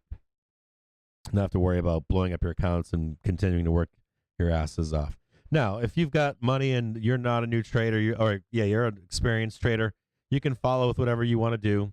Normally, I wouldn't make these trades with 100% of my account. So if you're a new trader and this is your only $1,000, maybe you just trade it with $100. I wouldn't recommend that you blow up your accounts trading this with me. I wouldn't even recommend that you trade this with. Let's say you trade $1,000 on this trade, and you make $1,000 your first trade. My recommendation is that you probably just trade your next trade 10% of that. Maybe you trade $100, or maybe you trade 1,000 or something. But I'm going to do this with you to show you how to. There's a few things I want to show you because first of all, Robinhood sucks. So I'm going to show you how to make money using that shit dump of a brokerage. Hopefully, at some point, I can get you out of Robinhood into a better platform. We'll trade on a different platform at some point so you can grow as a trader. And also, I want to teach you how to build an account. So if you don't have money, I want to show you a consistent way to make gains better than just buying stock, and not such a risky environment that a lot of you trade, a lot of the risky trades that you all place out there. So I'm gonna try to turn it to $1 million. I think I can. I think I have a fairly good chance of it working. But it's a lot of money. So if you guys don't have to stay in this trade with me the entire time, you guys can back out. I don't expect you guys to take, $500,000 trades, call spread trades on the market with me. But I'm going to do it because I've done it before. I've done it probably 3 times. I've done this trade where I went 100%, 100%, 100%, 100%, and it prints. It prints every time. I still make these trades now, but not on that scale. But this is how I make consistent money in the market. This is how I do it. This is how I consistently make money in the market. It's the only consistent trading plan that's worked for me over and over and over and over. And I'll tell you what, if you can make 9 out of 10 consistent trades and you burn one of them and you're not going in 100% every one of these trades, you're going to consistently make money in the market. You're going to pay your taxes. You're going to eventually be able to do whatever you want to do in your life, regardless if the market goes up, regardless if the market burns to the ground, regardless if we have another 2020 market crash, regardless if the market rolls over like it did in 2007, 2008. There are always huge rallies when the market rolls over. Remember that. Oftentimes you'll hear bears, talk about the bloodbaths that take place in the market, but I'll tell you what, man, the bounce trades are almost 100% guaranteed to print. Almost 100%. Those oversold market conditions, the banks are forced to buy them, and that's similar to a Vanna rally. You've got someone on your side. It's not you and your buddies saying, "Oh, do you think I don't know, Palantir is going up today?" It's you're actually trading with the banks. The banks are buying the market. You're following the banks. They don't give a flying fuck about your $500,000. They don't give a fuck about your $1 million. They're doing their own thing, and you're just a speck. You're like a little fly on their asses, and they've got their big fat old white man hands, right? And their greasy hands, and you're just slipping your hand in their back pocket, and you're skimming off some money for you so that you can make your way in this world. And eventually, when you learn this trade with me, you're gonna probably stop fucking. I have a whole bunch of thoughts on this, because my thoughts are that all you experienced traders don't need me to tell you this shit. I know you guys already do this one way or another. You do it with condors and butterflies, and you do it with selling calls. If you have a nice fat bank, you can just sell calls on buying the S&P 500. That's a beautiful way. Sell puts on buying the S&P 500. Buy SPY. You forget Tesla. You just buy the SPY and sell calls and puts against it. You just make money that way. But for a new trader, new investor, for someone that's doesn't make consistent money, and even traders that maybe they're like 3 to 5 years in their trading journey, and you're overthinking things. I know that there was a time where I got too smart as a trader. I became too smart. I knew too much, or I was paying attention to smart people on social media that were trying to use big words, complicated structures, and just fucking selling fucking newsletters and stupid shit, and all kinds of fucking nonsense, right? And that has nothing to do, nothing to do with making money in this fucking market. Because at the end of the day, right? At the end of the fucking day, all that horse shit that you see out there being peddled means nothing. The only thing that matters is that you're getting a paycheck, and that you're able to, not work, or you're able to buy a car, a house, or pay for your college, pay for your aunt's leg operation, or whatever it is whatever your motivation and drive is. No one fucking cares. So when you're on Twitter and you think some guy cares, or Wall Street bets, or I don't know, stock twits, or fucking some of you out there on TikTok or whatever, and the people that are selling you those programs and stuff like that, they don't fucking care either. They're trying to sell you an idea, or because you're intelligent, they're trying to make it sound better for you. Then you guys all come back and say, why didn't it work, Cap? Why did we sell the news, Cap? Why did we do this, Cap? So hopefully when this is done, my hope is that you realize that you could literally walk away from trading. You could literally walk away from the day in, day out of it, the gambling side that you see guys like me do. You see men and women out there all the time on YouTube, on Twitter. You could literally just walk away. You could turn off the fucking news on CNBC. You could literally turn off all the reports every month. You could turn off all of it. You could just turn it all off, right? And just wait for certain conditions. You buy those conditions, and they print every fucking time. They've printed every fucking time since the 1930s. They fucking are printing in the 1930s. It's the same game over and over again. Now, with all that said, I enjoy being on Twitter. I enjoy being on Wall Street Bets. I enjoy watching people make videos every night on YouTube. I enjoy pissing my money away, gambling on the market. But there's ways for you to make compounding money in this market. And I know people are going to say dividends and just fucking buy every dip of Tesla and all that kind of stuff. But there's just an easier way. There's an easier way to do it. This is, matter of fact, Joe Donut told me yesterday in a phone call. He said, he's probably, I don't know if he's told anybody on Twitter this. Maybe I'm taking his thunder away from him. But yesterday, Joe Donut goes, he's like, I was down there taking my sailing lessons, and there's some guy, and he's got a big fucking boat. He's got a big, giant fucking boat. And on the back of it, it says, I think it says Tesla gains, not Tesla gang, but Tesla gains. And, if you don't think you can do that, you can, all right? You just, if you don't think that you can get to that point in your life, you absolutely can. If you're well-disciplined, can handle stress, and have a simple trading plan to make money. And that's the key. Simple. Dumb it down. Keep it simple.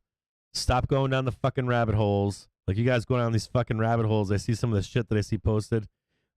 I'm like, and they, of course, they get like 4,000 fucking likes, and it's something that no one knows about. Some calls just came in. Love, May 20th, 47.5C, $1.1 million. Some puts came in. Crowd, CRWD.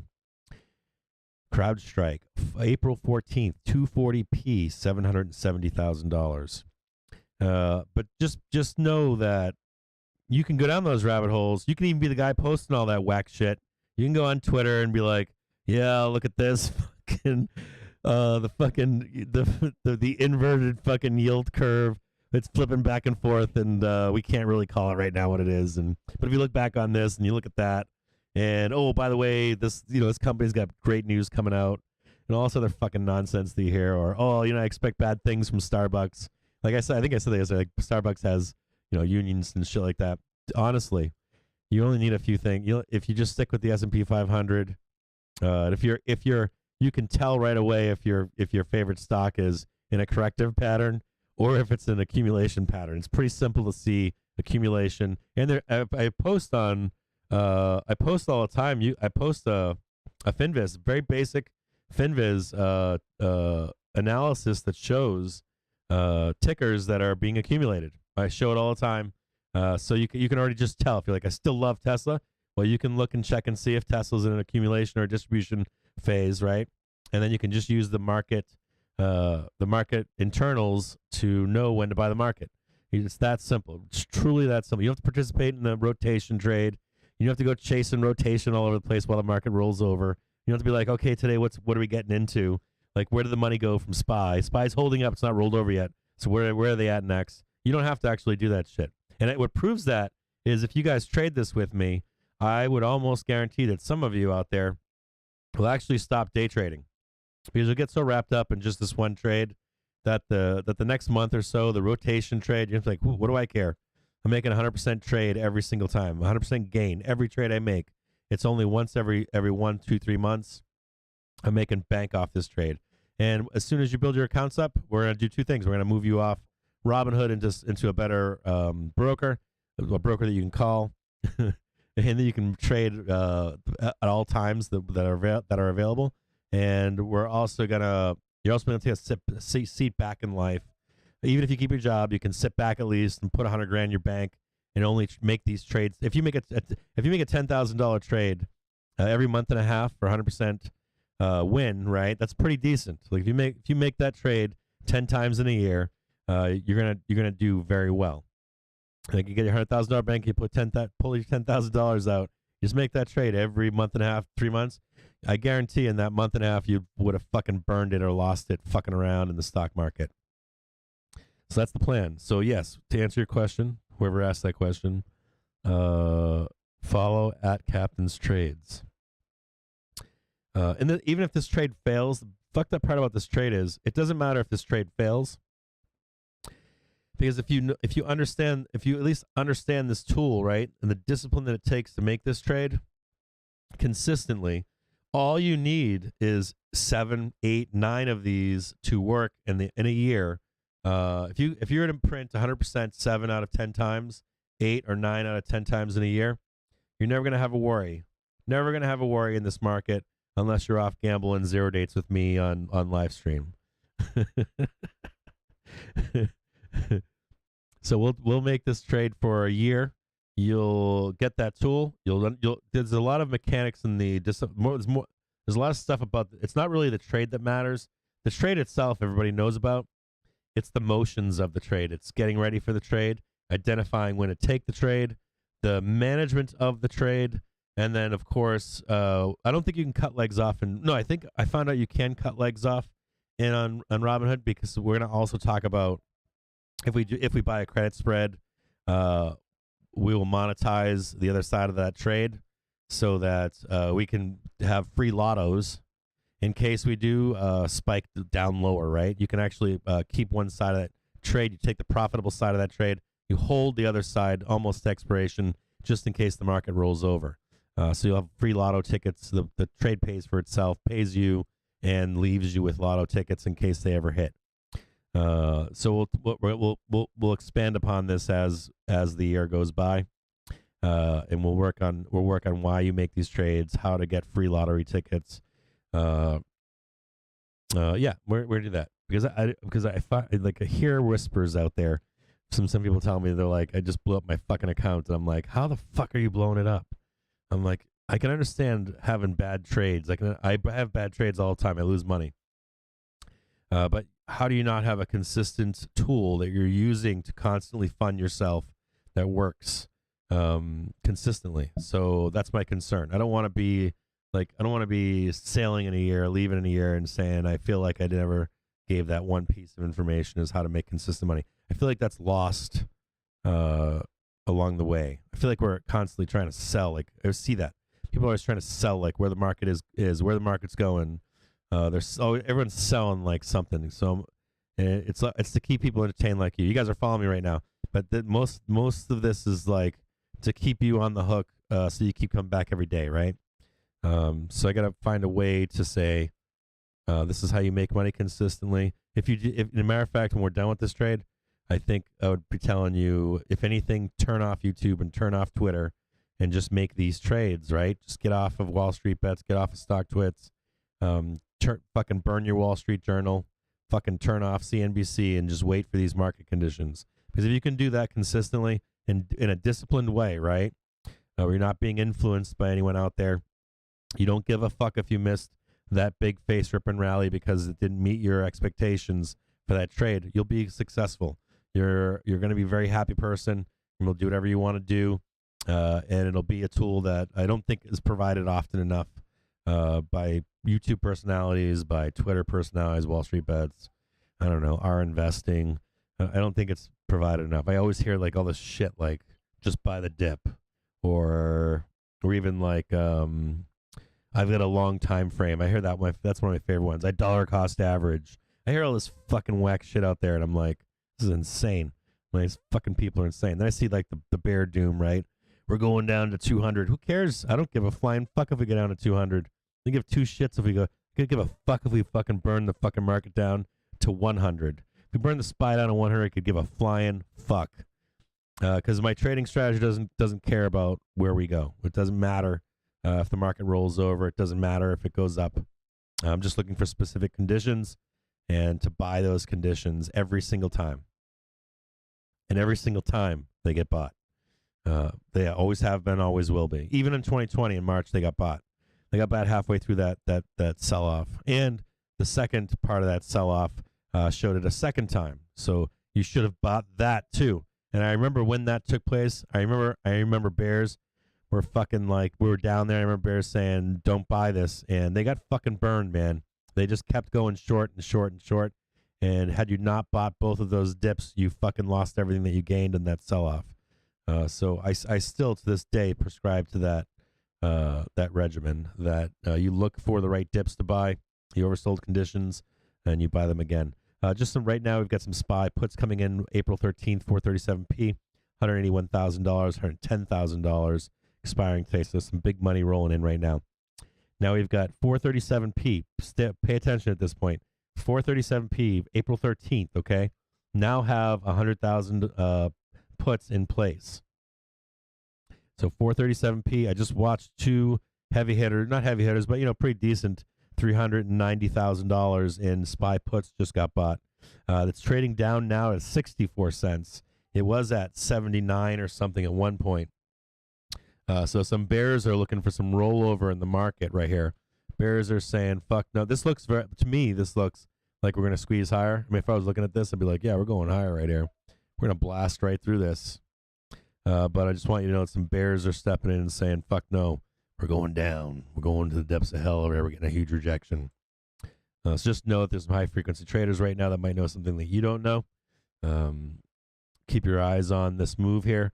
You could do is you could buy right now, the 60, you could buy the 437 Ps for 60 cents. And in case we trade higher, buy the 443s are now worth 15 cents.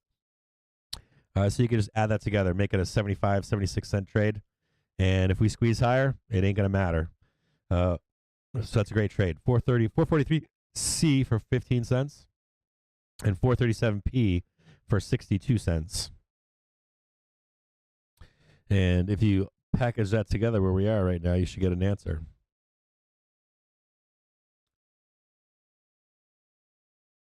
All right, what do you got here? A-Run saying, Jim James, there is an $800,000 April 13th, 437 put. Yeah, I haven't seen that. So I don't see the only flow that I get. I don't know if you know this out there. The only flow, maybe it came in and I missed it somewhere else. So I used to buy, I've bought every option flow software that's out there. I've bought them all. I've used them all extensively, and the best one that I've used is Flow Algo, and I'm not affiliated with them in any way, shape, or form. They do miss trades, but for their quantitative quantitative analysis of the trades that actually matter, they only show those, and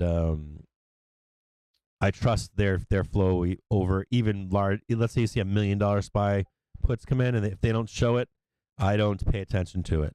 Now that $800,000 came in, they did just show quick $290,000 that came in on that same strike, that same ticker.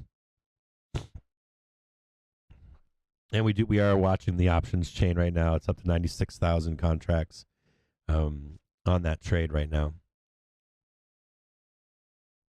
But I only follow us for that reason. Usually it shows a good trend, especially on trend days down or up. You'll see where the trends are. We'll review that right now.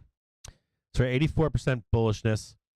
All the buyers are in NVIDIA, SPY, Tesla. TSM is a good one. $1.9 million in TSM. Love. TOST is an unusual one. TOST. Those trades came in at 9:45. I missed those. I should have checked this earlier. Live, LYV, GPS, V, Apple, AMC, AR, Facebook, CCJ, QCOM. Then on the downside, on the bearish side, we're looking at some puts against the SPY. We've got $2.2 million in calls on SPY and $1.4 million in puts.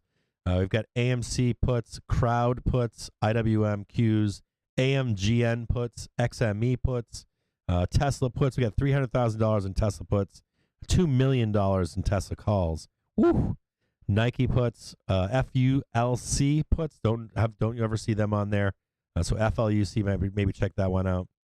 It's one order at 9:44 a.m. for May 20th, 10 p. for $230,000. That's unusual flow.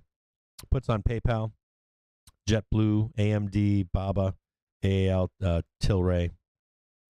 It's a mixed bag today. Rotation day. And then just waiting for the bears puts to leak.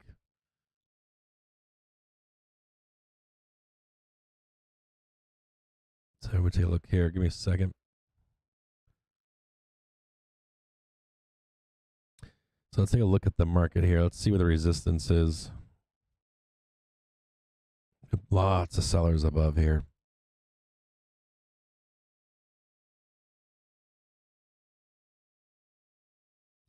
Yeah, it's not like you can't go off. Like, if you make these trades with me, it's not like, if you make these trades with me, it's not like you can't buy your favorite stock.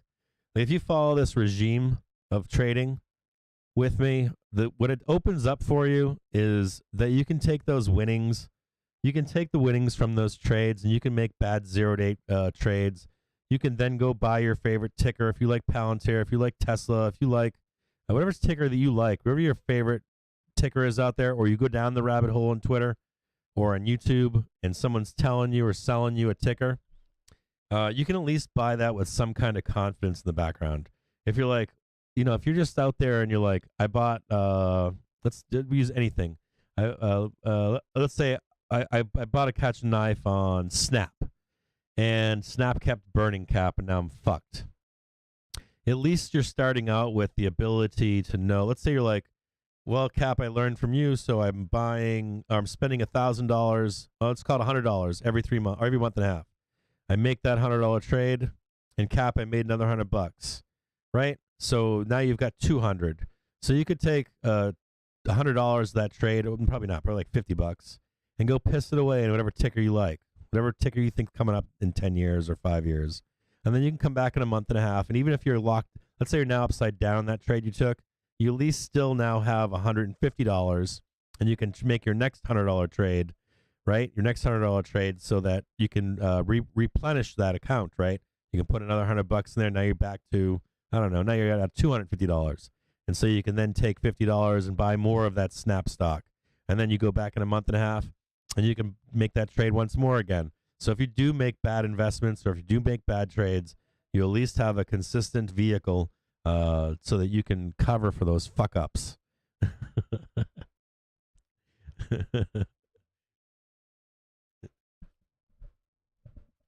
you guys want the spot gamma levels? They're right here. Spot gamma levels, right here. 440. 440 is a spot gamma level right here. So I move this up. This is S1. And R1, R2, I believe, is 445. Or R1 is 445. So switch these two out. As a matter of fact, I want to lower this one here. This R1. Spot gamma levels for today, 440 is S1, and S2 is, or R1 is 445. These are my levels for today. I'll bring up spot gamma right now for you. You can pause this video. I'll scroll through it for you, and you can then pause this video and then come back to the live stream. Hold on here.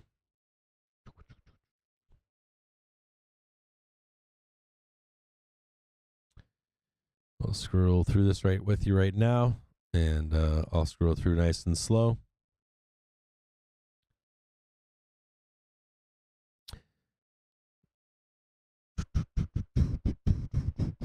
You pause the video and then come back and join us so you can read this stuff.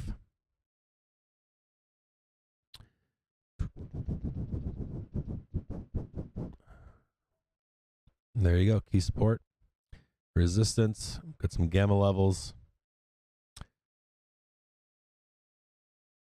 Gamma.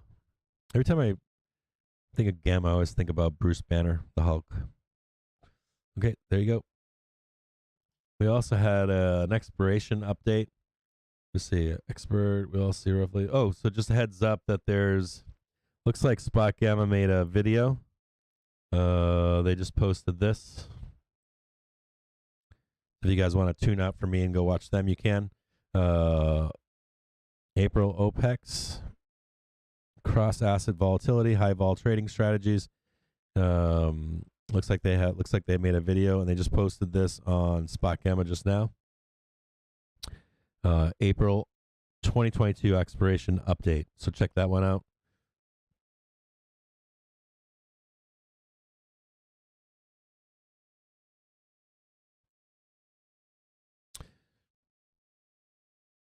Man, I'm like the free supporter. I'm like the free pumper of Spot Gamma. They probably make a lot of fucking money off of subscriptions. And I have no affiliation with those guys either.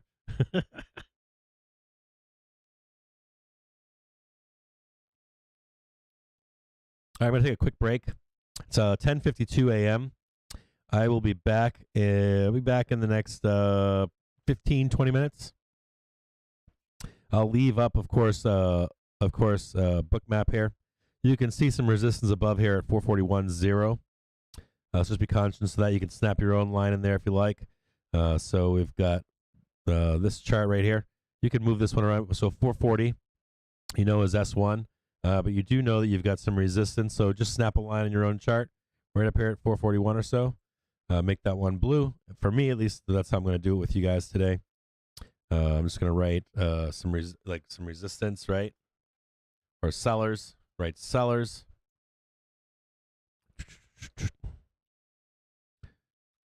And sneak that in right there, just to be aware of that, right? Sellers right there. This is also, I would also call this maybe a squeeze line.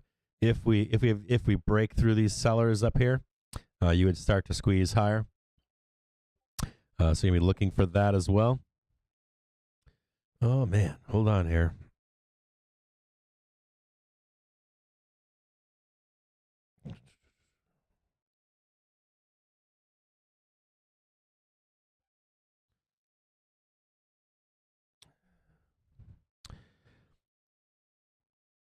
I just placed the trade. Want to make sure I get my trade on here. So I'm going to take a quick break. I'm going to trade right now. I'm in 443 C's again. I mean, this is a risky trade. I already made some money on this trade earlier. So I could cut my losses and just still be up in the day. But I bought some 443 C's. Hold on here. Task manager. Hold on here. Give me a second here.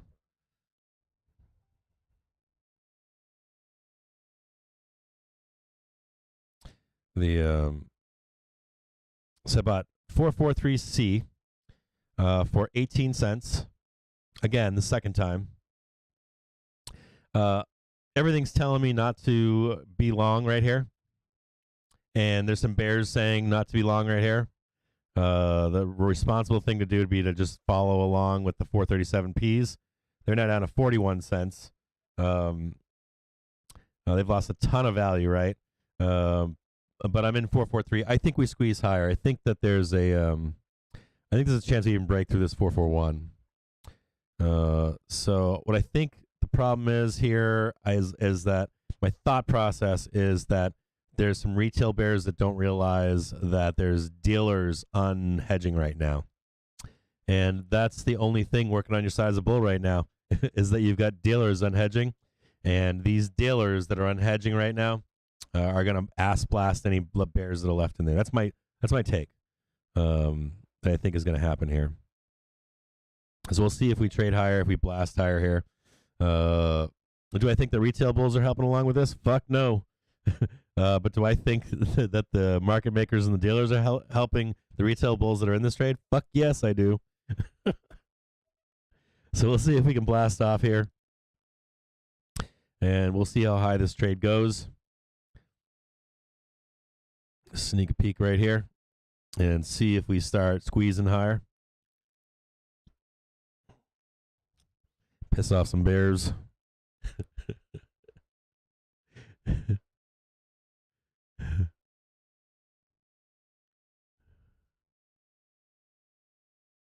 Well, I'm checking to see what you guys are saying right now.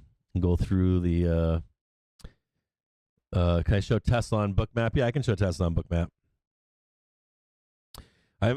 We'll do Tesla today. So if we have a moment today where it gets kind of slow, I'm gonna do a test. I'm gonna chart Tesla out for you Tesla bulls today, and we're gonna talk Tesla.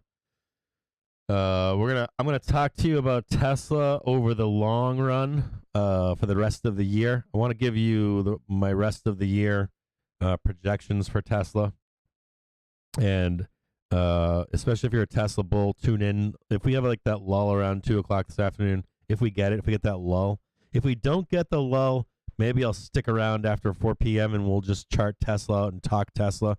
If you're a Tesla bull and want to know how to stay in Tesla for the next year or two, I've been chewing on this for about a month now. I need to talk to Tesla bulls at some point today, and if I can, or maybe I should just make a video on it.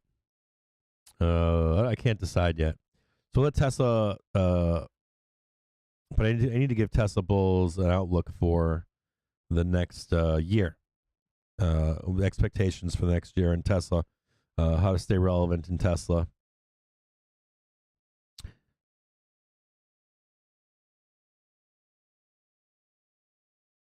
Let's see if I can. Let me load up some Tesla time in here. Let's get some Tesla loaded up in here. Give this just a minute to load up in the background. See if we get a nice rejection here, or if we squeeze higher. A trade I'm in is very dangerous. Just so you know, we can easily like sell this off real fast. Just be conscious. Be scared.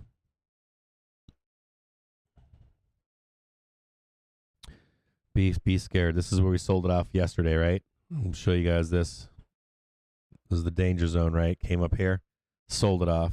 Came up here, can sell it off. If you're a bear and this is your place, this is it, because you can see it. Give me a second here.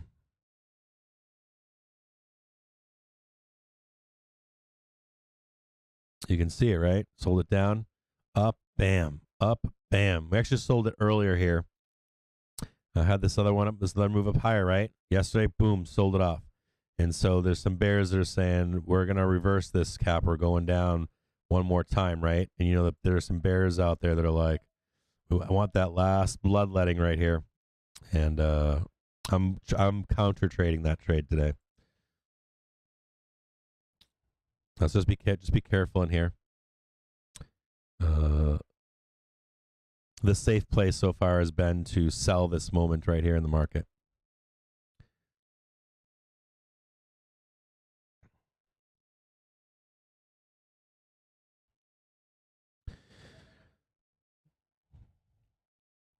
And the counter trade argument is that institutions today are closing puts for a profit, and that dealers and market makers are unhedging that short trade, that bearish trade in the markets, and that will be the fuel for a move higher today and tomorrow. Also note that if the market does roll over at any point or trade higher, there is an expected move today of 1.5%. So if the market does begin to roll over at any point, start to see any rolling taking place, you need to get out of your long position. That you can probably still make your money back on a short position today. If we start to break through today, the move higher should be big. So if you're short and you start losing money and we're going up, then you can always jump back in on the long side of this trade. So either way we end up trading at some point here coming up. You should be able to jump on the other side of the trade, right?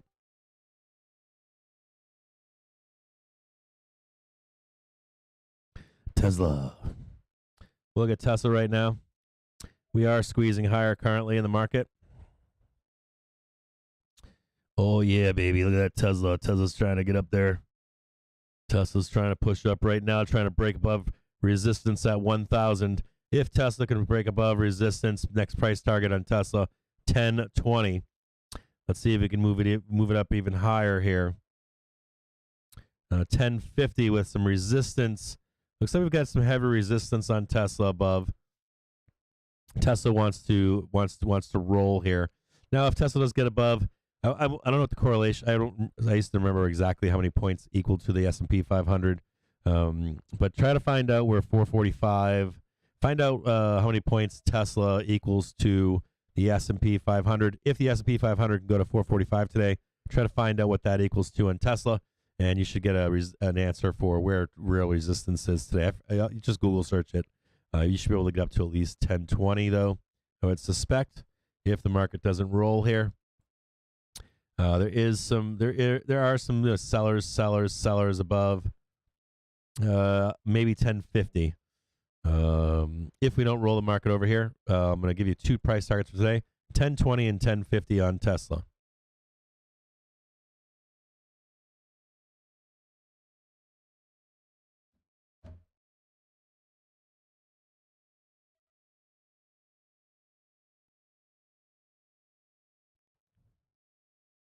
And I'll do a Tesla video or a chart with you Tesla bulls out there, because I know you guys are concerned. I know long-term Tesla bulls are concerned. We'll leave this up here. Resistance above at 44091. So mark that on your chart. 44091 is where the sellers are hiding above on the SPY. 44091.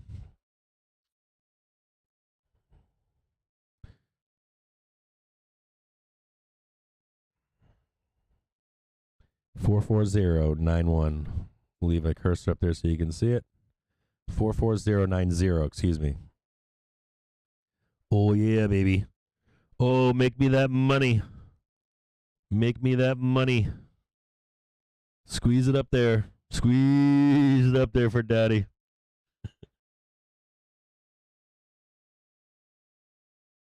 Oh yeah, squeeze it. Oh yeah, give it to me. Oh yeah, give it to me. Oh, give me that push. Pamp it. Pamp it. Pamp it. Tesla splaining. Pamp it, baby. Push it. Squeeze it higher. Keep it squeezing. Oh yeah, get it up there. Oh yeah, make me that money. 443 is now trading at 36 cents once again. Called that one out at 19 cents. Woo! That's 2 for 2. Yeah, there you go.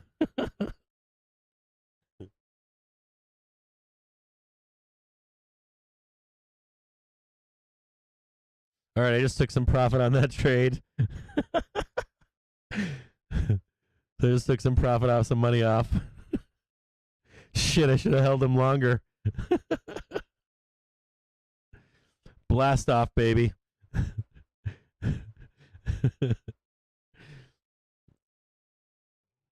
Okay, that's two. You guys should be making fucking fat cash today. So there's two fucking sexy trades. We just took two of them. Okay, so we took this trade right here. We took this one over here.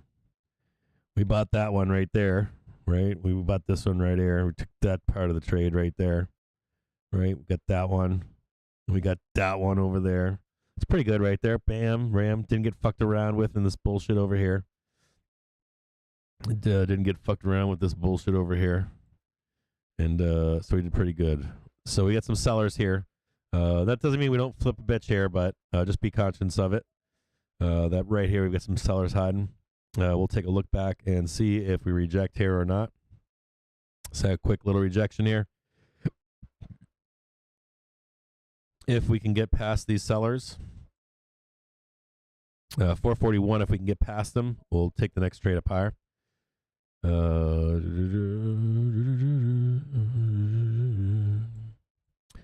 Also be conscious if you were looking for a bounce For your next trade, you'll see it right sneaking in here. So if you're bullish,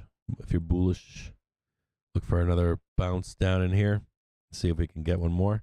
Or you're going to see that, that 1, 2, 3 times the failure. Like that. Okay. So just took some profit. That's 2 good trades for today. And what I'm going to do is I'm going to give you a few minutes. I'm going to take a quick break. And it's good to go take a leak. And you guys make some money there? Hells yeah, brothers.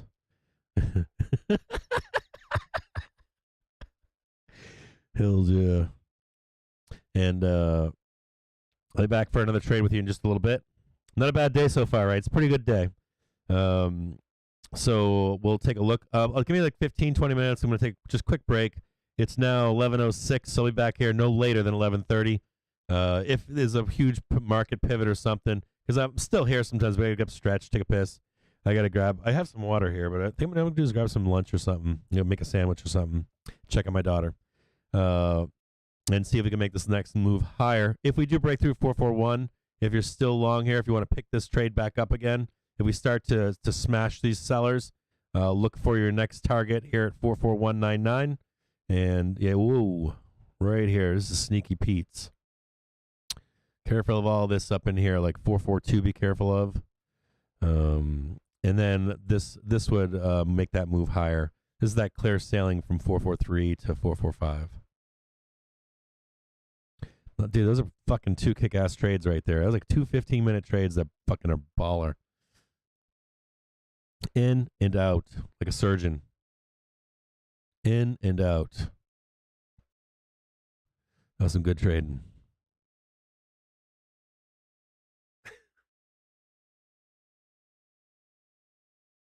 Thanks, Avery. I appreciate that, brother.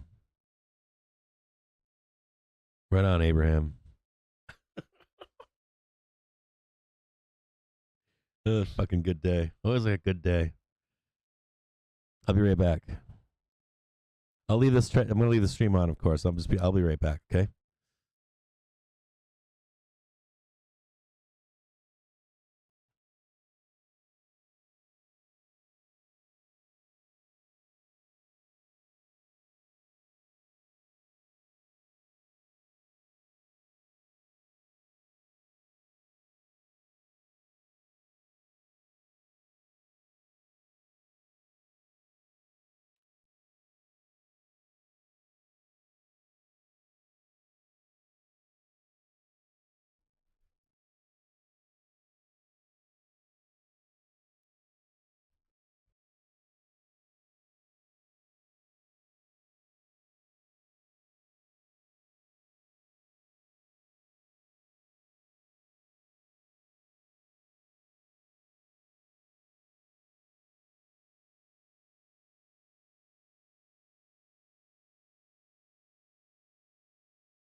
So I just made myself a sandwich here. Looks like we're going higher.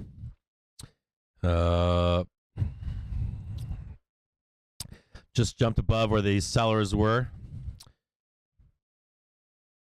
We'll look for the next area of resistance above. 445 right now is the target. And we are breaking through resistance right now. So we're going to take a look and see where that next zone of resistance is. You can see it showing up here around 442, 443 is a level of concern here. And the real target still, though, is above at 445. Just keep note of these areas here. Keep an eye on 44198, 443, and then 445. So 44198, somewhere up in here.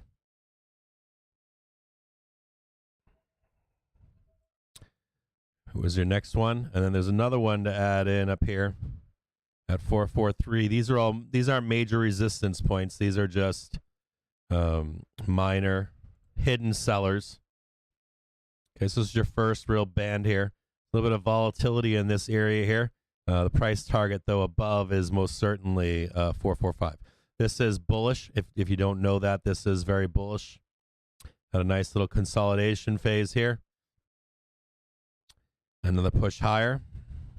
Right, this is that Vanna rally that we talk about, and we should have another little one right here, and then the next leg up. You should see something like this, right? And when you see something, you'll see the nice little ripper up. You'll see some consolidation, push higher, right? Consolidation, push higher, consolidation, and then that would be the target above. If we can continue higher here, if no huge sellers come in, right, trying to roll us over at any point. And you also remember that around 2 o'clock in the afternoon, we'll get that weakness and then that drive higher into the bell. That's the other. If you're pushing up higher here, a little bit of weakness in a 230, then you end up getting that short covering operation into the bell. And we've seen this, we see this day in, day out, right? So keep your eyes on the prize as we move forward. I'm going to eat my sandwich here, stay off for a little bit, for about 10, 15 minutes. I'm going to grab some more longs here and attempt to follow this trade all the way up. 443s are now worth 43 cents. 445s are only 9 cents. Now 11 cents.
Take note right now where you are in the market on the VIX.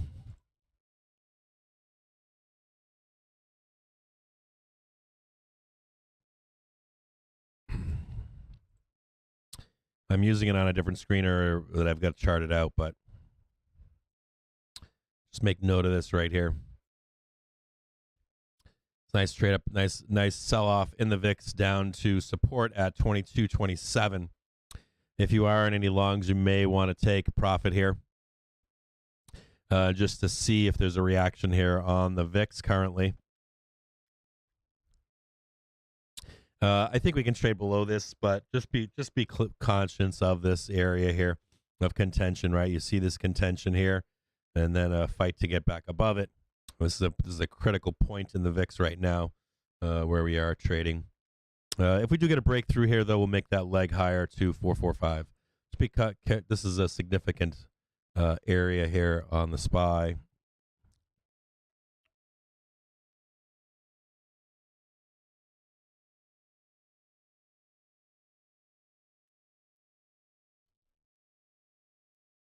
Yeah, sandwich is good, right?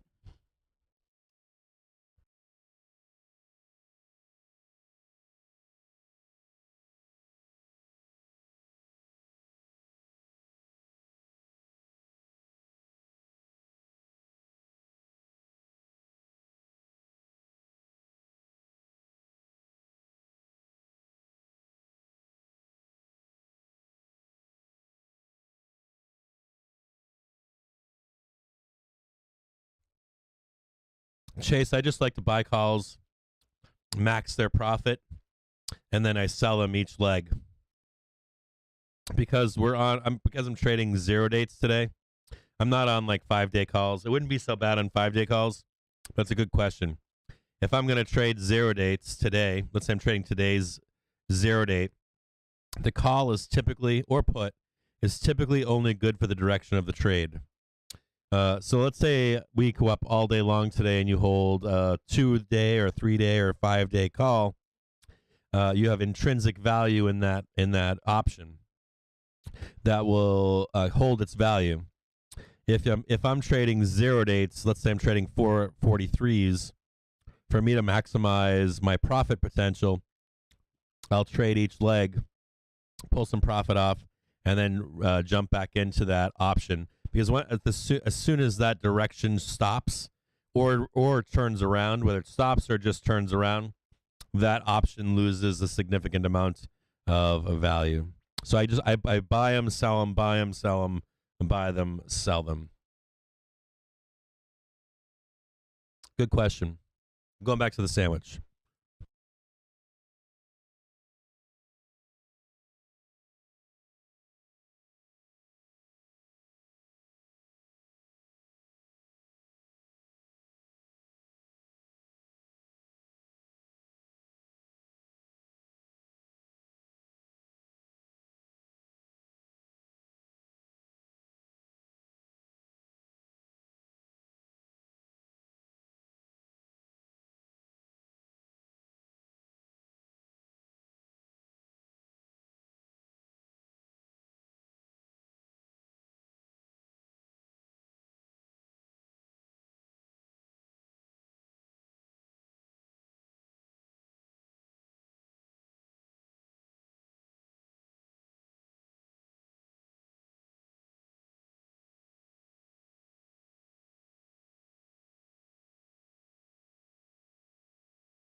Yeah, DHEA sandwich.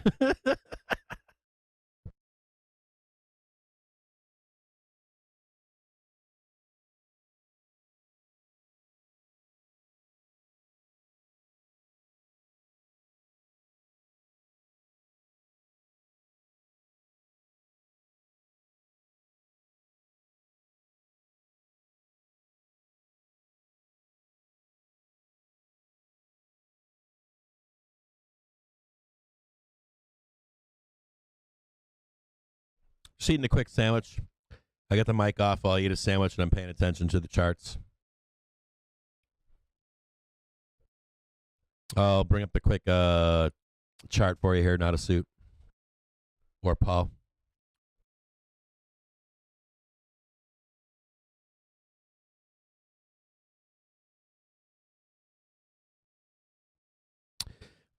So that 442 I was talking about, what I've been looking for here is just another quick consolidation. And then the next leg higher up here. Something like that.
Oh, I didn't realize that I was eating with the mic on still.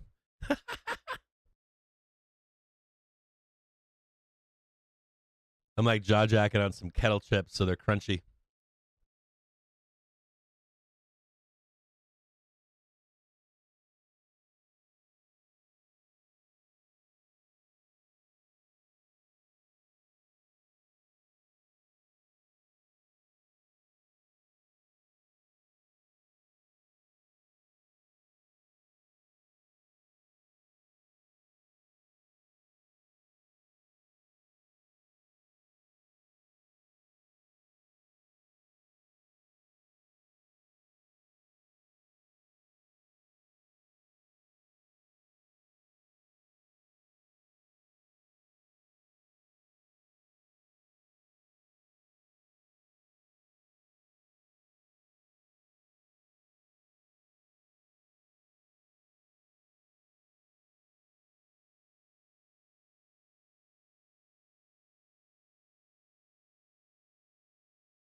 I totally forgot to put Trade the News on today. So I'll put Trade the News on right now so you guys have someone to listen to. Apologize for that.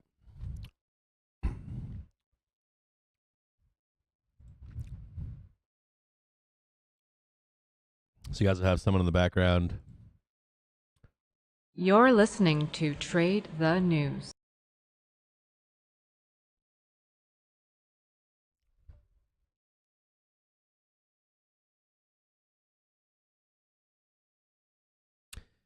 Also note, I think we got a Fed speaker today. I don't know exactly who it is, but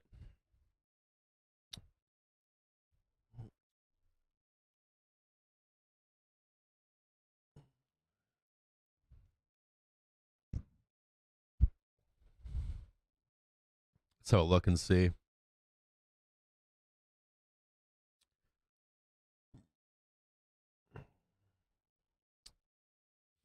It's not showing that we have a speaker today. I can't find that we have a speaker today, but I swore we had one at 12:30. So just keep your eyes out.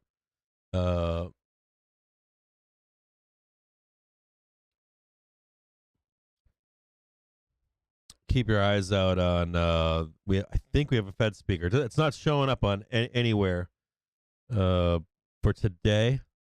Like the Fed Reserve doesn't have anyone on for today for his Fed speaker, but I swore we had one.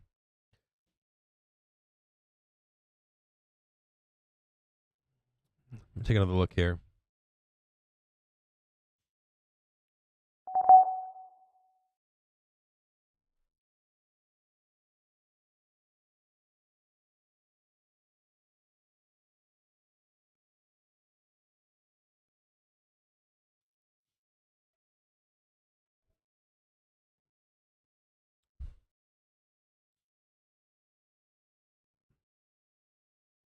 Yeah, it's not showing anything.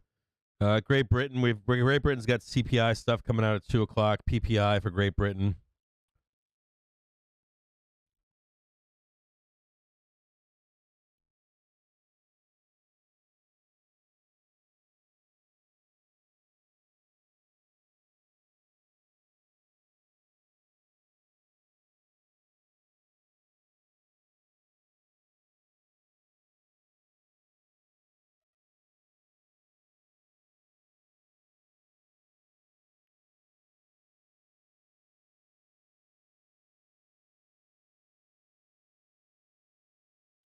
This is the candlestick chart. It's like we're getting stupid bullish here.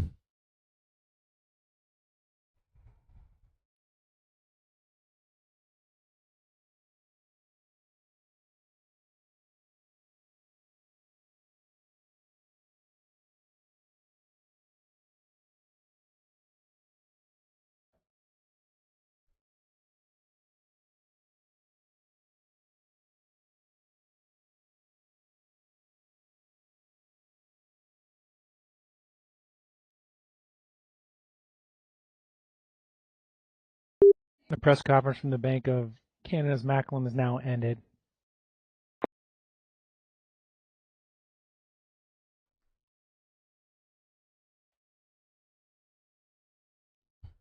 Hey, thanks, Chris Perry. Thanks for tipping, brother. Nice comment too.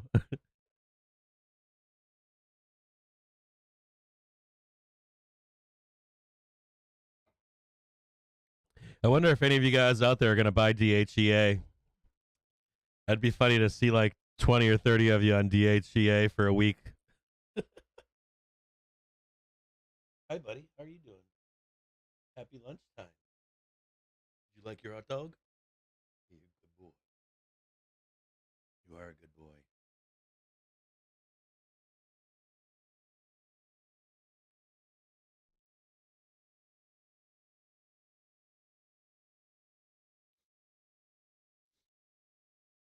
All right. So still some dip buyers coming in here.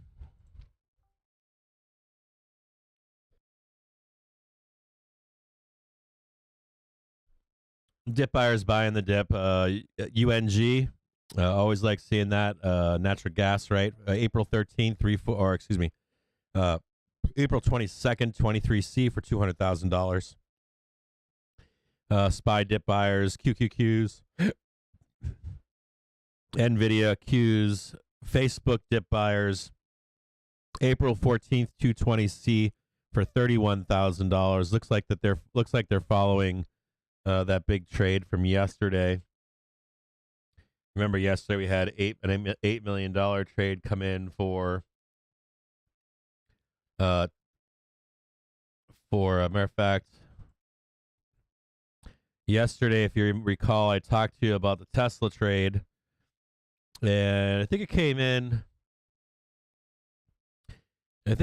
right here at like 217, and I said to look below at 210 and 200, and I told you to remember. I told you here. I said, look for a 210 a bounce. We had nice support here yesterday, and we got it. And to see if that trade was still on today. So this is a decent trade for today.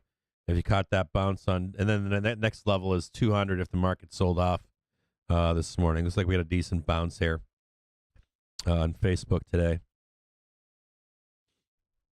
So I wonder if that guy is still in this trade. And the point two in that trade is that guy is in that trade, I think, right up here somewhere. So we'll see if he's rolling or adding more money. It looks like there's still some more Facebook buyers out there. TSM as well has done well today. TSM calls have been coming in, I believe, since 10 a.m., maybe 11 a.m. And they've just been monster all day long today. I think we saw this trade come in this morning right here, right in this zone right here. They kept buying calls down in here after that initial push up, and that's been printing as well from 100 to 102.22. Still watching some more TSM calls come in. April 29th, 110C could be part of a trade for the ER season. If you want to see what the expectations would be on TSM, we can take a look at that. This might be part of the rotation trade as well. I do like this trade here. I mean, just looking at this chart here, I like it. I always like seeing stuff like this right here. I always like to see the distribution, right? The corrective phase of a stock. And at least in a short term corrective phase. And then I always like, we always talk about here, right? You catch that bounce, right? You got a little bit of resistance above here, right? Price target should be at least $107. What you're looking for too in here is, there are some trap buyers up in here, right? You got trap buyers up in here. And so they're just waiting to get out of that trade. They've been stuck in it now for 10 days, 10 trading days, almost going back to January 29th. So just be conscious of them wanting, and when they are exhausted is what you'd say, right? So we have this beautiful snap down here, right? Boom, trade higher. Great place to buy below in this consolidation area. Anything we can see, anything below this, got a buy, third time a buy. They took profit here. Exhausted sellers, camp higher, exhausted sellers. So your next area of concern, without even looking at book map, is going to be, you got a little bit of a bump right where we are right now. And you got another one right up here.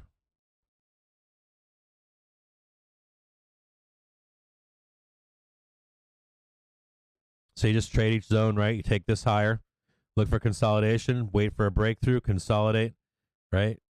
All you're looking for is, if we break through, right, you take this here, consolidate, take this here, consolidate, and then look for for exhaustion of sellers. And when you do something like this, you also sometimes have moments where you dip down below. Makes for great buying opportunities. You never want to buy in here, clear this. You never want to buy whatever zone we're in. You always want to buy whenever we break below a zone, right? That would be the one you want to buy. You always want to buy that one right there.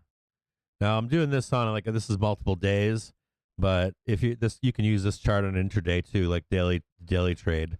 You want to be buying below whatever trading zone they're in. Now we're at the top of a trading zone right now.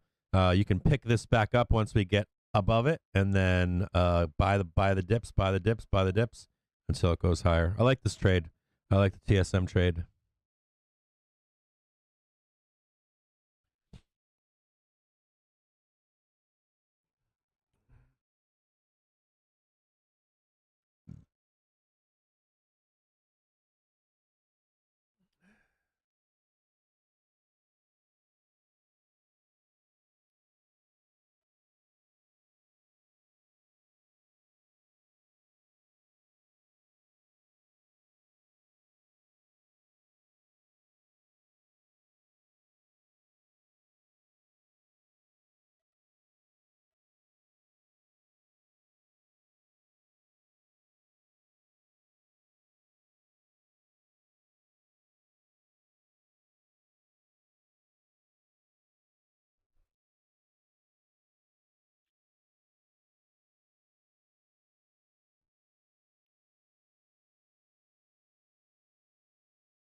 I'm also going to be looking for entry into another long here on the SPY. So I'm watching the VIX over here. It's got a quick bounce. If you watch the VIX, remember we talked about, before it happened, of course, we talked about the VIX coming into support. It bounced right off 22.19. We'll look back at the VIX real quick. See that nice little bounce down here? Right, trying to recover itself over here.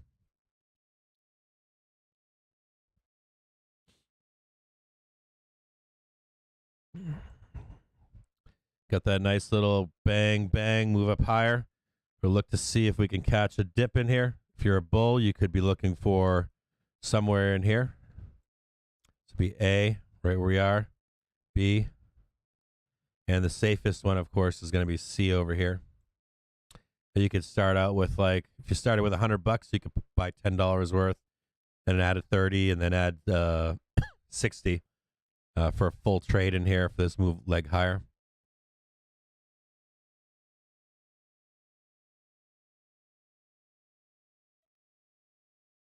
We'll see. I just added some calls here, so I'll add calls here. I'll add calls down here again, and I'll add some more calls up here to see if we can. See if we can make that next leg up.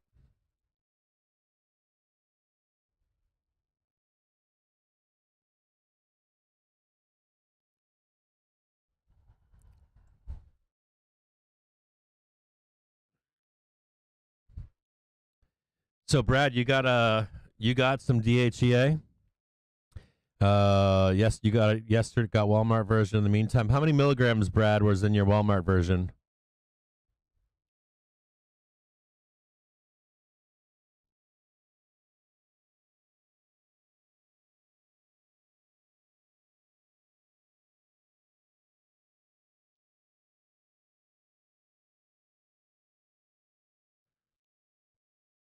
Cost you $10.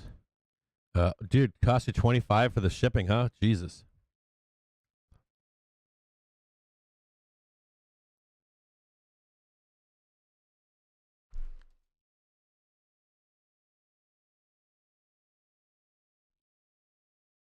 You ordered DHE and markers? You should have ordered the crayons that don't roll off the table. Otis got the 100 milligram ones. Brad, which ones did you get from Walmart? Oh, you did take two? Were they the powder or pill form? I've heard that some of them aren't good. The ones that I got were off Amazon. I think they sent me one bottle by mistake. They sent me one in a red bottle and one in a blue bottle. I'll grab them at some point and see. They ended up sending me two, so I take them in the morning. Did you take them in the morning, Brad, or did you take them like nighttime or what? They don't do a lot. That was my point behind the. I bought the 100 milligrams, but I take them in the morning when I first wake up. You should. They shouldn't be like. They shouldn't. You shouldn't feel like you took like Rippets, not Rippets. Those are drinks, but you know the. I forget what they're called now, but it's not like you're taking caffeine pills or anything. They should help with mind clarity. Your mind should feel clear. You should feel energy, and you should make your dick hard. You should probably go and try to rub one out, Brad. Get off the internet for like 10 minutes and try to rub one out.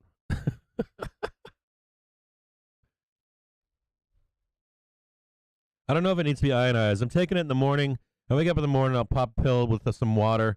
I'll take some vitamins and just like usual, one a day vitamins, that kind of stuff.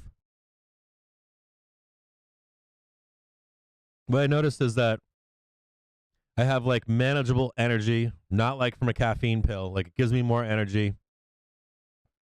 I noticed that my sex drive is up. And then I noticed that my mind is clearer. And I get more focused. Almost like Adderall without the Adderall.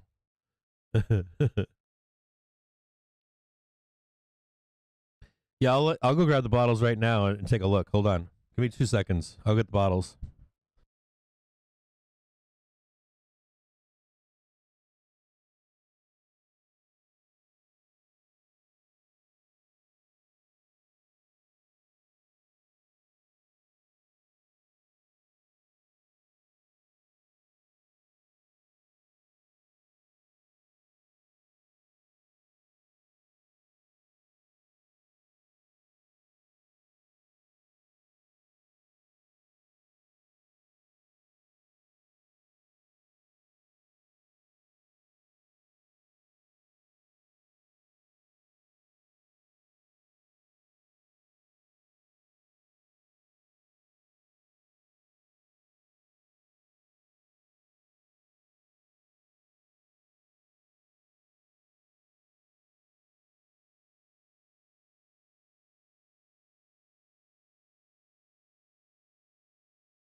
Get my headphones on.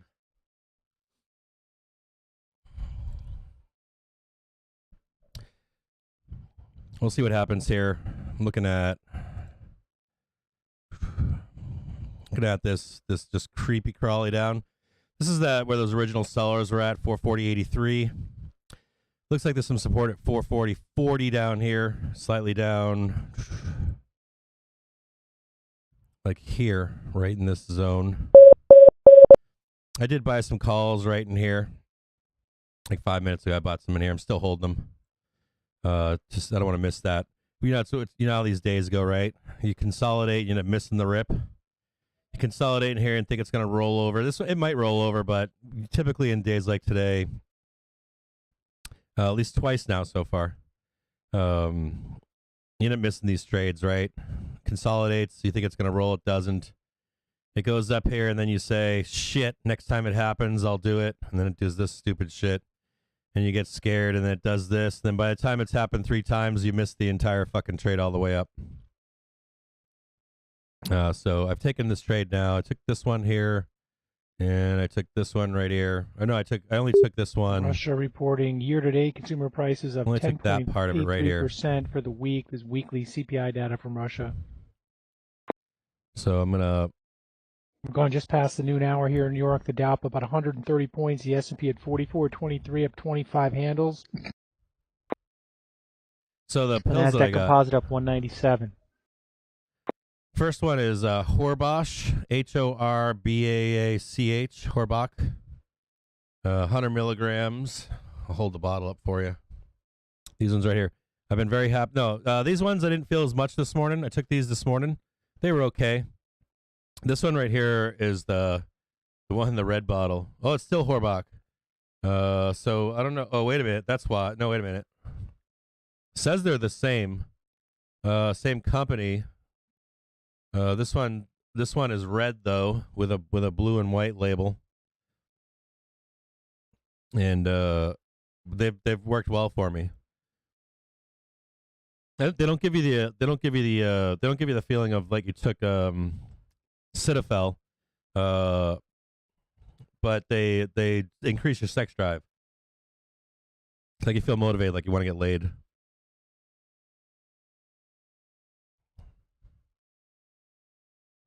So if we see if we get a little rollover down here.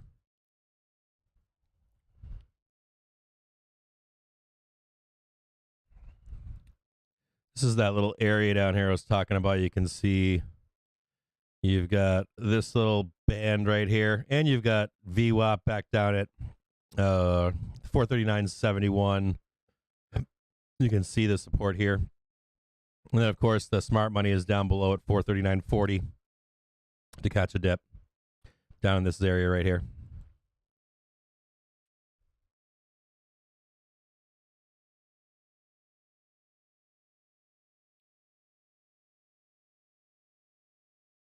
Now, I just want to rehash too. And the rehash is still that because we're in that positive area, you've got, an ABC trade. Same when you're bearish, same idea. You can just reverse this if we were the other way around, A, B, and C.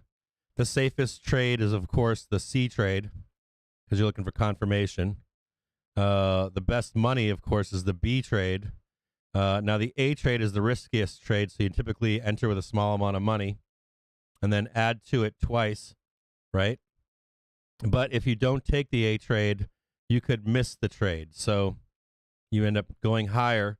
You didn't get a chance to buy B and C. So even if you're only going to take a little bit of this trade, let's say you did it with $100, you'd take $10 here, $30 here, and then $60 here once the confirmation is in. So people always ask which one do you take? If you're bullish, I'll start with a small amount, add more, right? If I'm neutral, I might only take the B trade, then the C trade. And if we're kind of bearish, right? If we were bearish, right? I'm not seeing us as bearish right now. I would take only the C trade, right? Only if there's confirmation for that next move higher.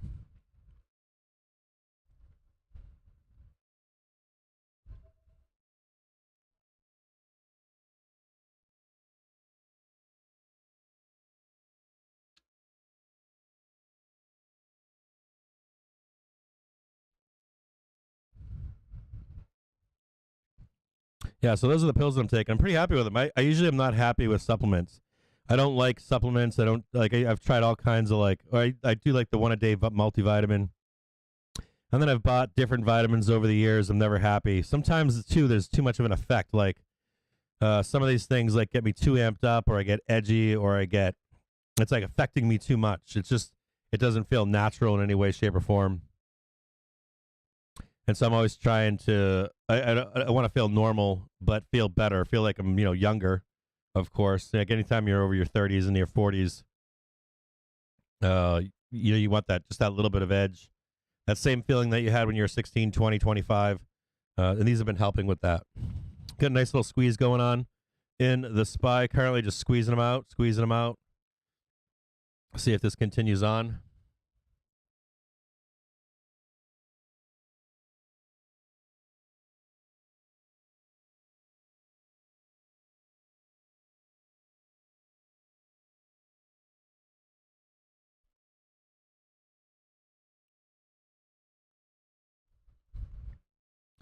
You take check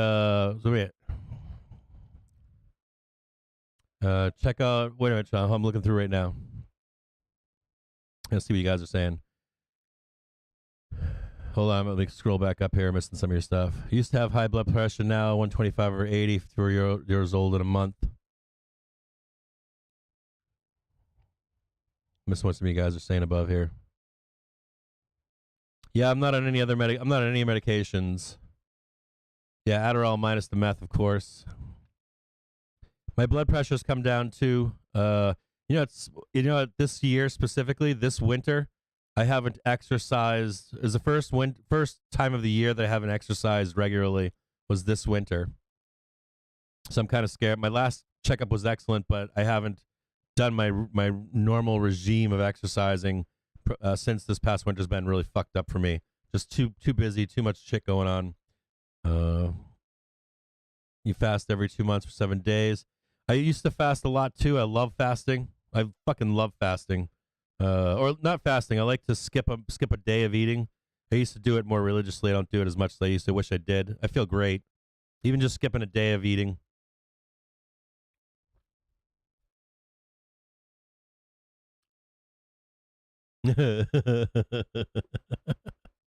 Take 2 of these pills and rub one out. You'll be fine. Yeah.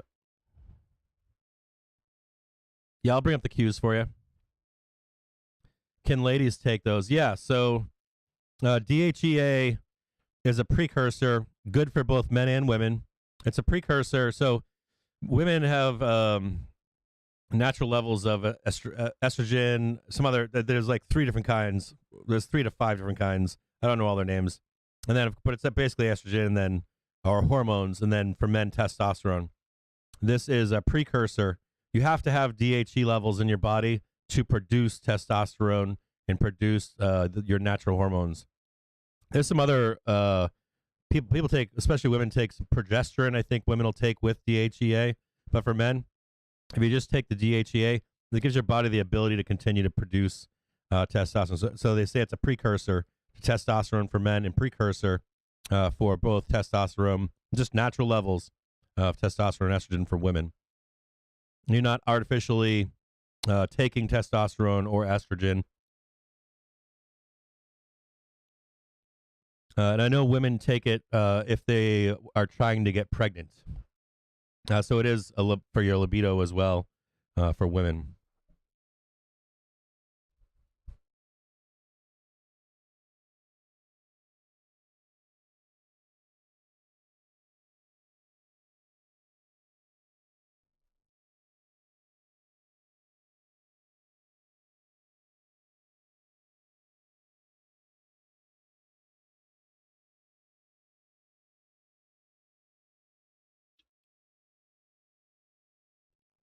So I get a nice squeeze here on the SPY. Nice push higher on the SPY.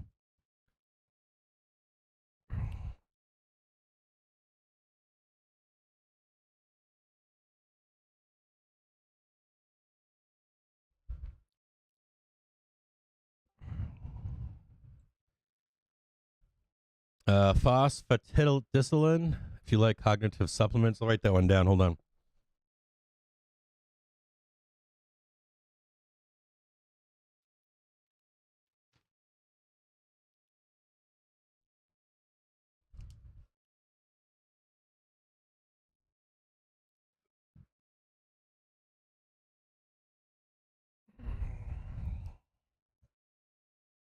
Yeah, I would say it also helps with some depression. Like it's not quite depression.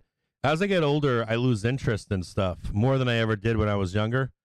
So like an example would be I was gonna go watch a concert in Philly or New York. I had a choice to go to Philly or New York, and I decided against it. And I don't know why I did. This is like a concert that I really wanted to go to, and I didn't drag my ass out to go to it recently. And I would have went if I was on this stuff then, and I didn't. So you like the interest in what you're doing. So if you're like interested in something, this helps with that as well. So I wrote that phosphor stuff down. I always add. What are you saying? Oh yeah, do the cues. I forgot that. I'm gonna put the cues up. The cues should actually, believe it or not, the cues should whenever the market is squeezing higher. Right now, the cues should have better returns. Let me see here. COQ10. Let me write that one down. I'll grab some bottles of all this stuff. Q10.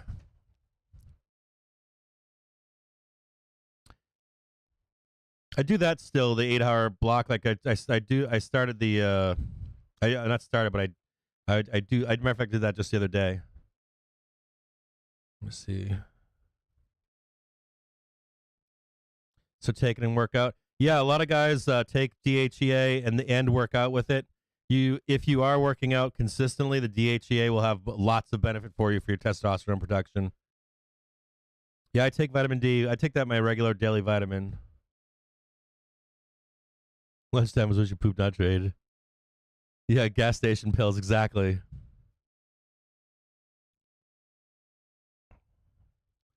No, you can. What is it called? Dynatrophin.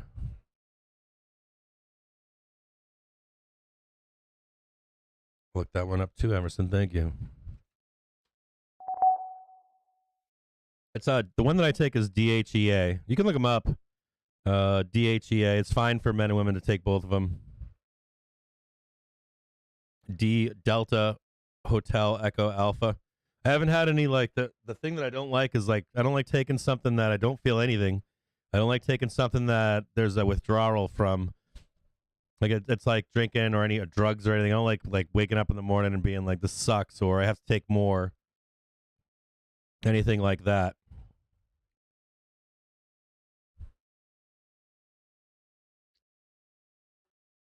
And it's it's weird. I've never had depression in my life, but I've noticed that I'm losing interest in things I'm normally interested in, and then I'm losing the drive to stay interested in stuff that I would normally be interested in doing. Like I like the thought or the idea of doing some things, and then I'm like, I'll pass on that today.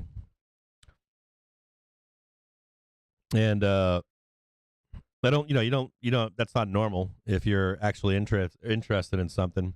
So I know it's got to be some form of like mild background depression.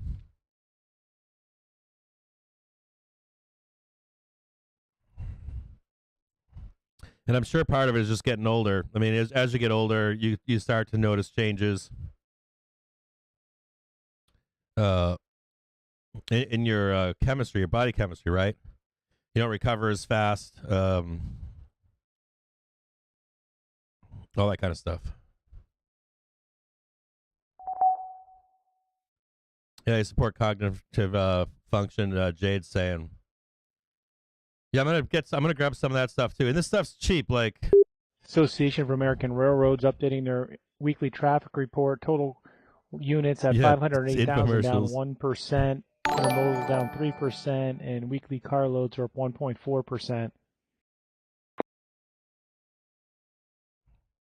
So the U.S. Association of American Railroads weekly rail traffic report for the week ending April 9th, 508,000 total units, minus 1% year over year. Total weekly carloads is 236,000, plus 1.4% in the year. Total intermodal traffic units, 271,000. So we have more products getting through and still higher demand. This impacts UNP, ASH, GWW, VMC, NSC, CSX, one that's a favorite, right? CSX, MLM, and EXP. We all know those ones.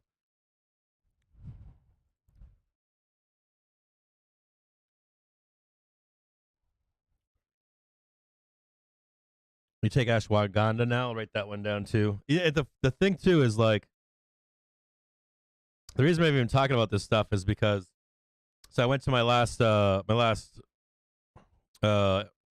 checkup, right? And no one wants to like it's going to cost me if I go to like a men's health clinic or something like that. It's going to cost me $300 to $500 a month, and then I don't like the idea of replacing testosterone. Because once you do, you have to stay on it, right? I don't know if any of you guys know that out there, but if let's say your natural body produces testosterone and then you say, fuck it, I'm going to start taking testosterone supplements, or even like a blend of testosterone and hormones, they usually give you, it's usually like 2 or 3 different things they give you. You can, once you're replacing, you never get those back. I'm making this pretty basic, but you might not know that. It's not like your natural testosterone comes back once you get off testosterone. You have to then keep taking it for the rest of your life. And I'm just like, I don't really want to fuck with my body like that. And I don't want to pay that every week. I don't want to get like facelifts, and I don't want to get fucking, I don't know, all that shit that people do. People like that, right? I know that some of you guys out there might be listening, and that's what you do. But for me, I wanted to keep it as simple as possible. And so this stuff's like $10 a bottle. It's nothing that I have to worry about or have to go to a doctor for. I think it's by prescription only in many countries. It's not. They did a legal loophole here in the U.S. to take this stuff or to get this stuff to you. Some people say that you should get your levels tested. You can ask your doctor to test your DHEA levels for men and women. But they also say if you're over 30 years old, that you usually don't have to test them because they naturally decline as you get older. So if you're listening to this and you're like 20 years old or something, 25, even close to 30, if you're like 16 or 18 or something, turn this shit off. But you don't have to take those supplements ever because most normal people have normal levels of DHEA in their system.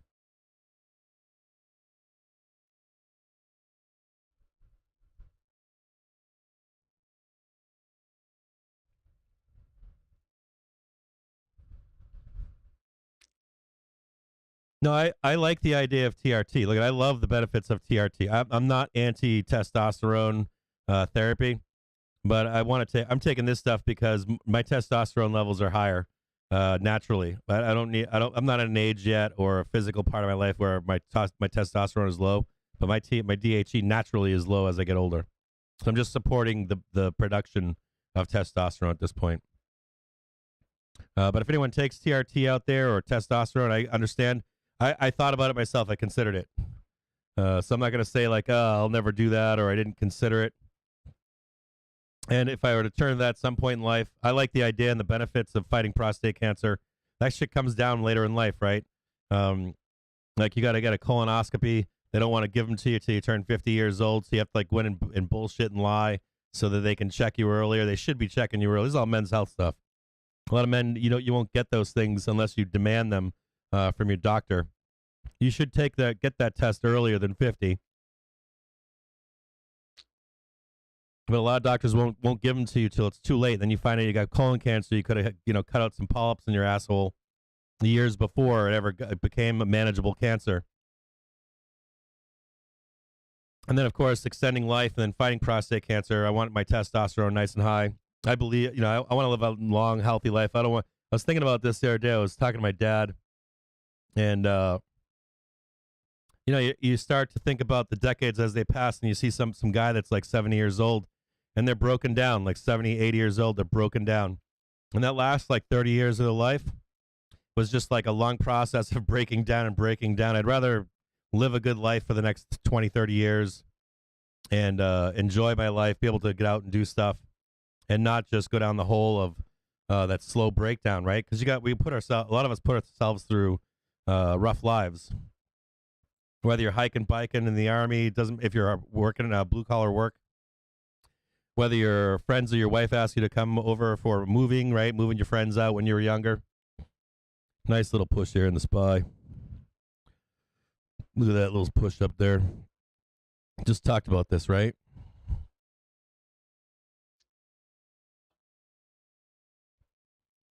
Just talked about missing that, right? ABC.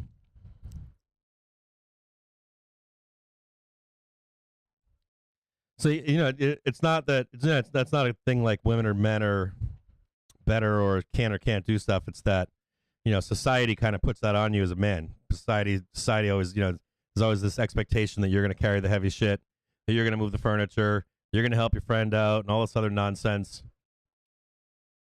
I played a lot of sports in high school, grade school, college. Played college gate athletics, and skied my whole life, hiked and biked, surfed, all that stupid shit. And as you get older, love dancing, love going out dancing and stuff. But as that shit as the years wear on, you start realizing that the more physical you were when your life, you're like shit. You're like that shit's gonna start catching up, right? Or it's starting to catch up.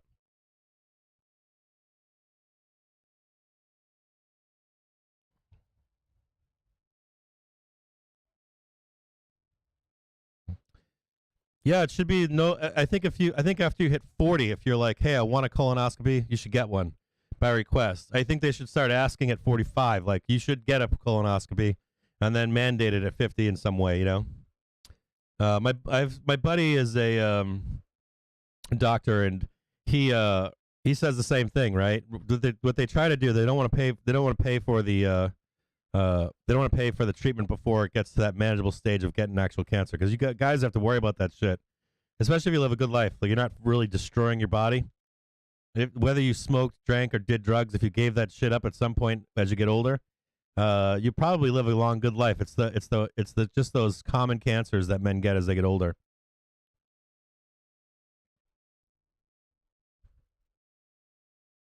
Oh yeah, I apologize about that cues thing. That was my bad.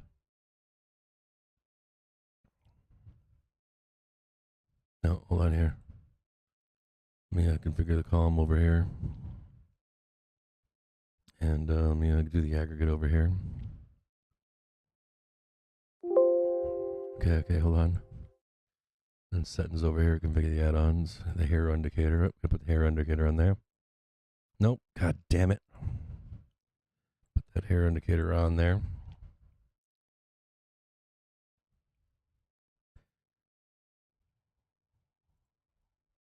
And we'll load some previous history here. Load a few hours in. Put 3 hours of the cloud in there. Slide this over. Squeeze that on over there. Play this out right here.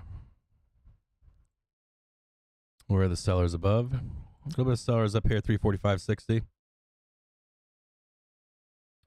Big price target up at 347. Conscious of that I'm assuming that 347 lines up with 435. Excuse me, 445. So call this 346 area like 442 on the SPY, and then 347 should be 450 or 445 on the SPY up here. So the big sellers come in just waiting to get a good trade on. Bears just waiting up here. So there you go for the cues. I apologize for that. So that 442, right, kind of matches up right here. And then that 440, the big number above here, 445. Let's see if it's still up here. Yeah, it's hidden sellers right in here. Looks like they came down a little bit too. Looks like they've actually moved right around 11:45, 12 o'clock. They've moved down, trying to sell the news slightly lower. So be careful of this if you're a bull. Could get a little bit of a bull trap up in here around 444. Let's be conscious of this. The bulls are going to come swooping down.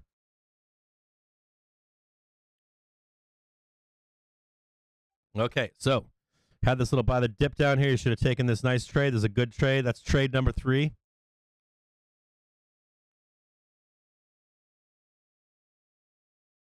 Sold 443s for 46 cents.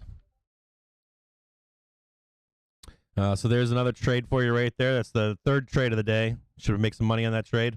I think we can go higher than here, though, because we are doing that second test above here. We'll see what happens if we can break above. If we do start breaking above, I'll look for another trade higher. This is a different situation than the past 3 trades. You can see this right here, right? This is first test, second test. Come back to that same setup right here, right? Sometimes you come up here, a little bit of confusion. If we're gonna make that trade higher, I'll jump right back in right here if we get above here, okay?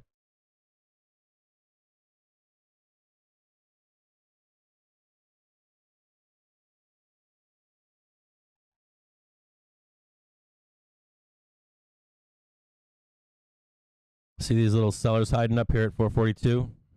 See if they can break above here, break above this. See this little bit of resistance? There's some sellers just hiding up here.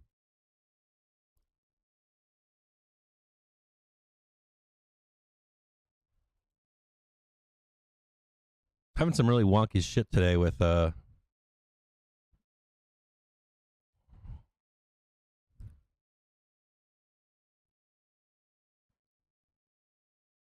just blasting up now, 442.05.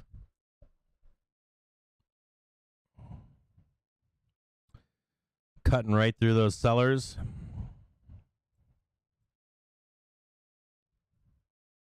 Let's keep an eyeball up here. 443, 444.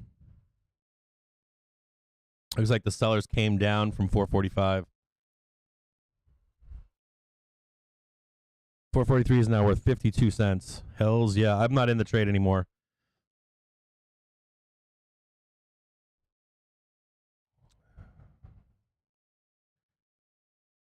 My dentist is hot.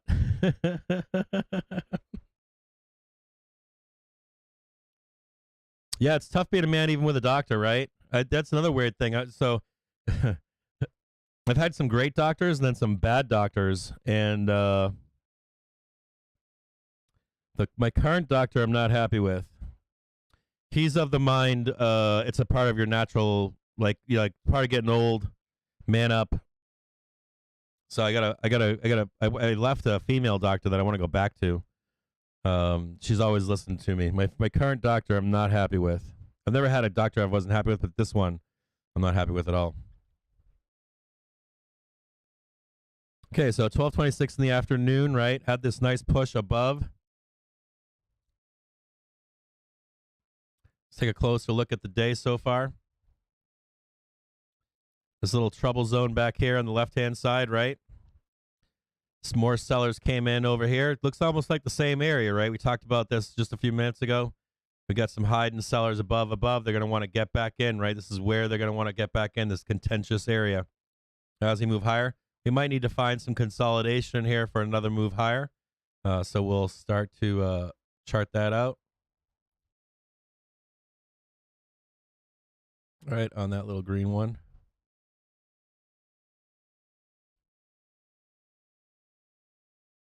We'll set it up once more.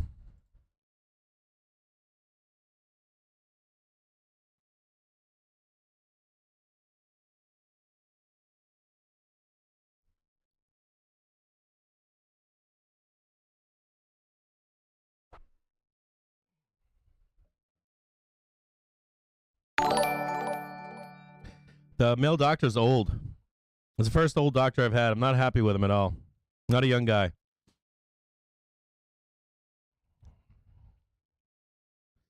Yeah, Discord invite. I can get you a Discord. You know what I'll do is I'll post one on my Twitter handle because I'm on a different computer where I'm on Discord on a different computer right now than what I'm streaming from. So what I'll do is Google search my name on Google. Just type in CaptainJimJames Twitter or something, and I'll post a Discord link there right now. Okay. Give me just a second.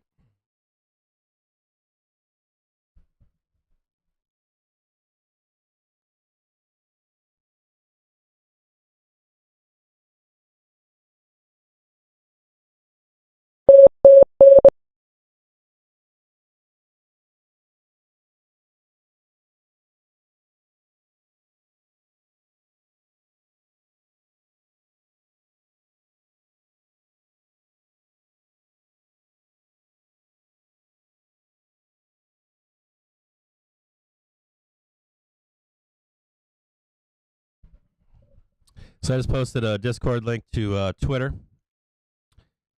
To just my public handle. You can follow us there. Follow us. We post levels every day, and if there's anything that I try not to post publicly, I'll post also on at Captain's Alpha.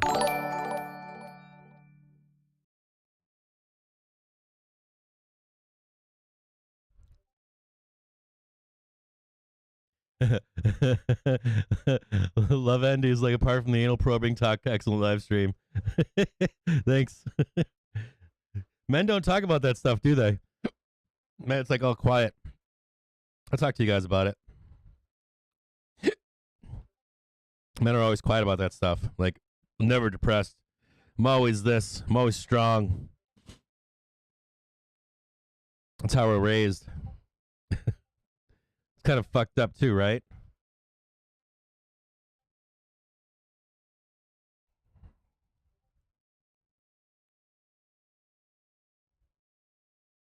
Just take note right now, this little, these little sellers here and here coming down a little bit.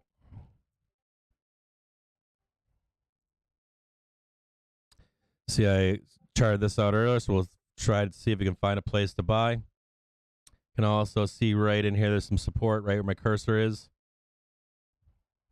Right where my cursor is right here. We'll see if this holds up and we go higher.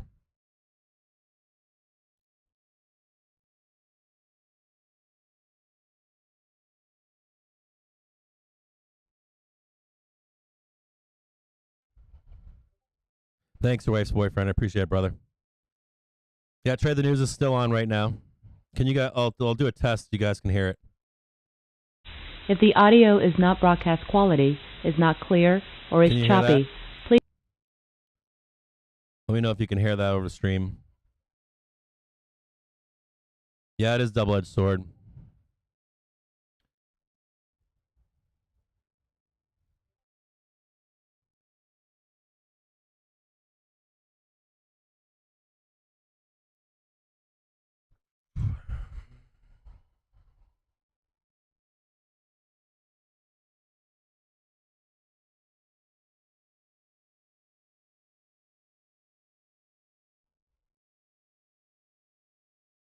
All right, good.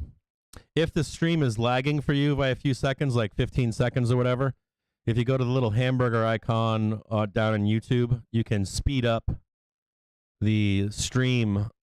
I'll sound kind of funny for the first 15 seconds or 20 seconds, and then you'll be within like 2 or 3 seconds of me actually streaming. YouTube lags the stream intentionally.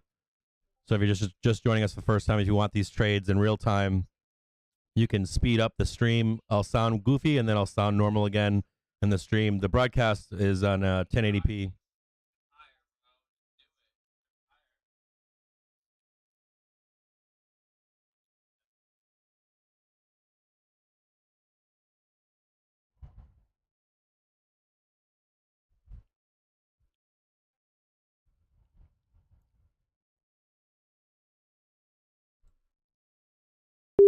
We're about 30 minutes away from results of the Treasury's $20 billion 30-year bond reopening.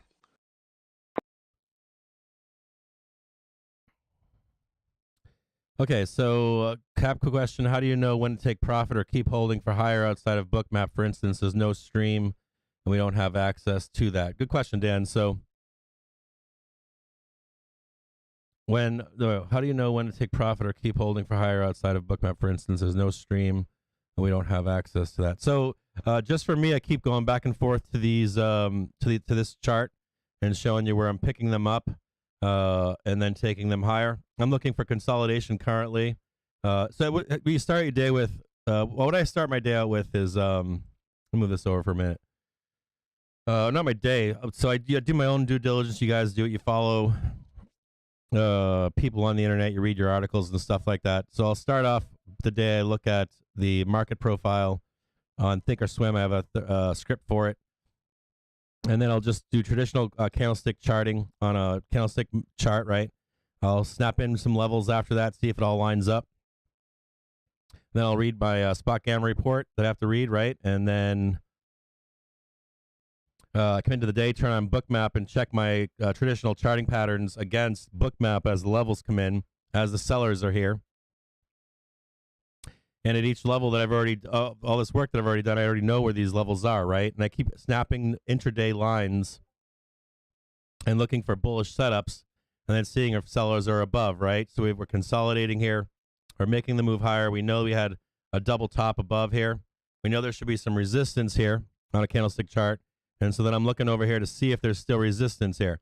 You're going to see white lines show up, yellow lines show up, red lines show up. We're not seeing that right now, right? The next little hidden sellers are at 443 currently. So the chances of us going up to 443 right now are quite high once we consolidate. We have an overall bullish sentiment today. We know that puts are having to close for profit. So we should get the squeeze higher to 443. So where would I take profit here? I'd keep my eye on Bookmap and wait for some sellers to come down, right, at this point, and try to grab this. Now, in intraday trading, I'm trying to trade 1 dates, 2 dates, weeklies, and I only hold for this right here. Now, if you wanted to day trade this today, you could have just bought some spreads, right, call spreads at the open, and you close them for profit at some point. You wouldn't have to worry about or deal with the no intrinsic value in calls that are single dates. Because if you have a call that's a single date call, they're only worth the move. So the calls are only valuable from here to here, from here to here, from here to here, from here to here. Any of this stuff in here, the dealers and market makers are destroying the value, right? Eventually, most of these calls are going to expire worthless at some point. Not all of them, but a lot of them do. So this is where the vampires come in and take all your gains in this area here.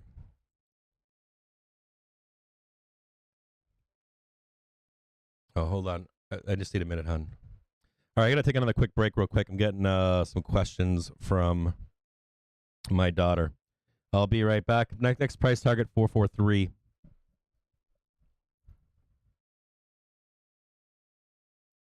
And see these sellers above here, 443 and 444. I'll be right back.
Seeing a report that the Biden administration has authorized more intelligence sharing with Ukraine, also planning to send more arms to Ukraine.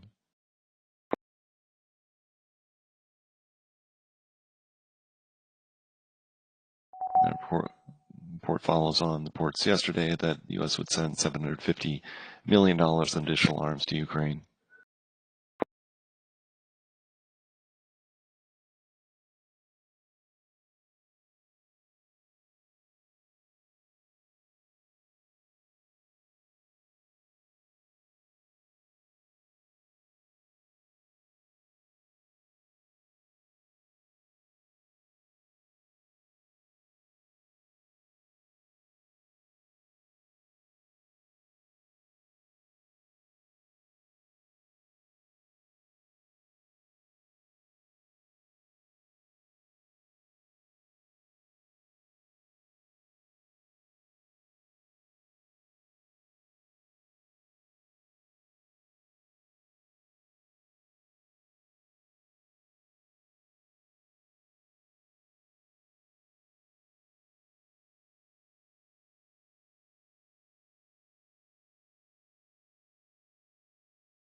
All right, I'm back.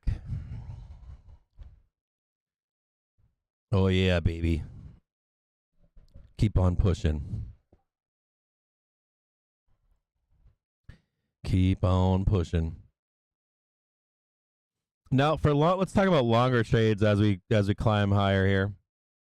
I think Dan was asking about it. Brislan was asking about it.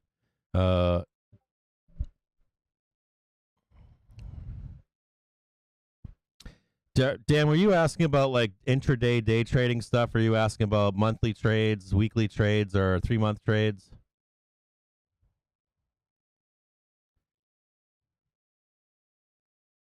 I mean, if you're looking for a longer trade setup, if you don't want to if you don't have time, if you're looking for a longer trade setup, whether it's long or short, I always use this one right here.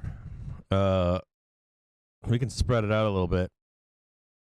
Like the part of the trade, especially if you're busy, it's hard to take this rotation part of the trade. Like you'll probably hear people saying, well, this is going up or that's going up. This part of the trade is difficult. It's always like these trades that are easier. These trades are easier here, whether it's a weekly or a monthly. There's like one there. There's another one right here. If you're looking for to place a trade, same goes for bears too that don't have a lot of time. Whenever you see moves like this, you can usually get a nice short on whether it's a put spread. There's another one right here. And on a larger time frame, you can see going back, you have some little bit more wiggle room. The only thing I would say if you don't have time to pay attention was to start to learn how to place debit spreads or credit spreads, either bull or bear. So you have to deal with the intraday shenanigans that take place. So on a longer weekly time frame, you could probably trade all of these in here. You can trade these too. You can trade these. These are harder though. The easier one out of all these trades, of course, is like the capitulation moments, right? When you see these capitulation moments, you can usually take a spread with some confidence in there. And we're getting close. So when I'm checking these trades, if you look right in this area here, this 54% over here, 596, right? These numbers, 46 over here, total is 46. This is starting to get bearish overall. So my viewpoint right now is still bearish.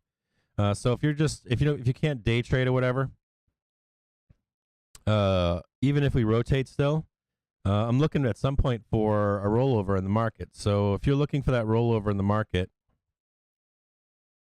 let me change this to a 3-month. You're just looking for better positioning. You saw the positioning here. You know the market is rolling over slowly. It's happening slowly, but it's rolling over. You know, you could take some put spreads out. Your target is hopefully you can get up here to this 4469. If you can get up here in this area, anywhere up in here, you can probably take a put spread that's in the money that expires May 18th and just watch it. And it's not going to matter in a put spread if we trade higher. Quarterly, top oil traders reducing oil purchases from you're just trying to catch Russian this energy firm Rosneft starting May 15th. Traders reducing Russian oil purchases due to EU and Swiss financial sanctions, forbidding purchases for non-critical European needs. I'll try to do a better job too. I'll try to do a better job of longer trades, long or short. So you guys that are on this broadcast have some notice. We're close to it now. Anywhere between, I'll be honest with you, anywhere between 445 and 450. I promise you, not promise. I'll give you there's a 70% chance. It's pretty good chances for the stock market, right? 70% chance that if you were to buy a put spread anywhere from 445 to 450, date it for May 18th, it'll print. It's easy as pie.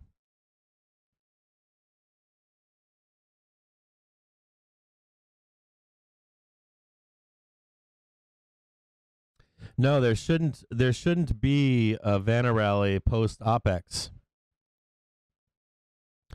There shouldn't be. You know who talks about this is Winky. Often talks about this. Winky will always say something like, I'll try to show it to you here.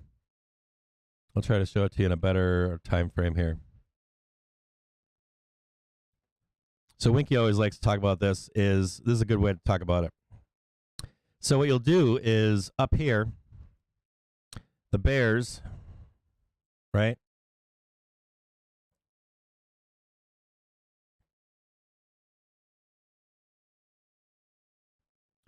They'll buy some puts. Let's say it's a bank or something. They'll buy some puts and we'll start going down, right?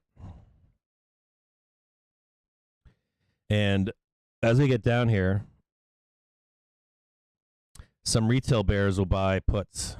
Again, they missed this whole run. So they'll load up again. And they'll put them in weeklies. And instead, the market will go up. And I'll explain in more detail why we go up when they buy these puts down here. Basically, these are the bag holders for these bears up here. Now, meanwhile, they'll hope and pray that they bought the puts. Let's say they bought 410s, right? They bought the 410s here. We come back up and they're hoping and praying they're going to come up and those weeklies expire, but they don't. We just trade sideways and they expire worthless. Then the week after, we actually make the dump lower. And that's the point, right? This is almost the point that I'm talking about here. And you'll always see that, right? Down here, you're buying the 400s or let's say 390s, and they don't ever print. I mean, this are other factors. Do we continue to add later down the line, that kind of stuff? We have to look for that every day, right? That information we need to know if they're rolling or adding to their positions. So as we're down here, the smart bears taking their profit. And they're just waiting for the next time for them to get more bearish here. Now the question becomes, Bulls will sell you, well, we're going to go back up here and retest 465. Is there any reason for us to test up here right now? No. We know that, right? Can we go up here? Sure. We'll trade every level as we go higher. But if you're bearish in the market, and if you're a bank, if you're a high-frequency trading firm, if you're smart, smart macro guys, if you're, all these different things, right? The smart money is more than likely they don't want to buy more puts right here. They're looking for better positioning. So it's somewhere in this vicinity. So if you're a bear, just be looking to get short, again, up in this zone. The safe way to do it is put spreads. You can even go higher to that 465 and then sell down into the May 18th OPEX and still collect your money on those spreads, right? If you have the time to monitor or trade intraday or weeklies, you can always get back in here, try to hold on to the put spread still, then also do some calls intraday if you have the time, and then you'll just revisit the put side of your spread later on.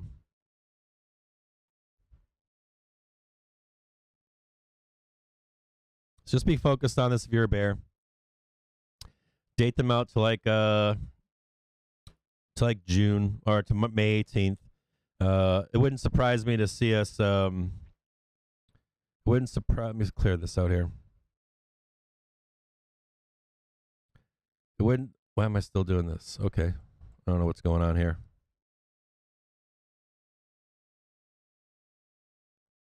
Let's go on a grander scale. My thought process is that we do something like,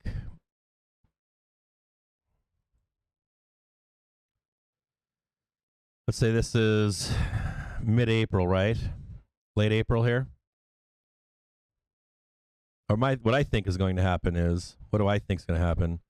Wait a minute. Well, I think it's going to be something like this. You're going to get some kind of a retest down here at 420. This could be from now into end of April, let's say. End of April's over, or is end of April over here. So let's call it like into next week. And then we get that big bounce up to the end of April over here. And then we actually trade down deeper. Something like that. I think we get that roll. I think we get that nice trade higher, and then we actually get that move down into OPEX for 400. I think like May 18th or possibly a week or two later, you'll see 400. Like in the grander scheme of things. So if you're a bear, you're just looking to get bearish up in here. You already know where, if we're going to go higher, we already know that this is where you cut your losses here, right? If we start trading up.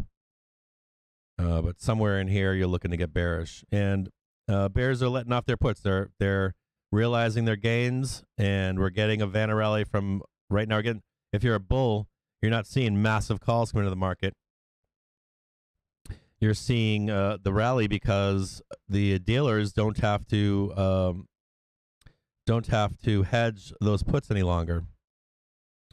Now, normally you'd get this fueled rally would be screaming higher right now if we had call buying out into April. We've first seen it today.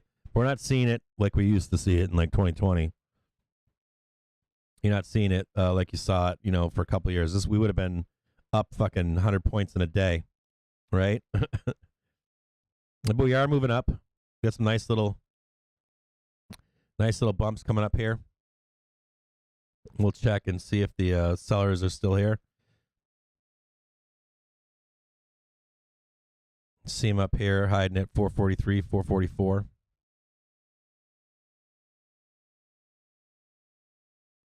Looks like those sellers came down from 445 to 443 and 444. Russian government saying that if attacks on Russian territory continue, then Russian forces will strike at the places where such decisions are made, including Kyiv. Sell the news, 447.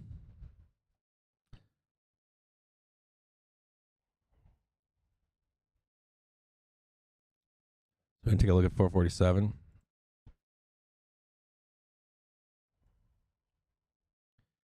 We had sellers hiding here at 445. They've moved down now.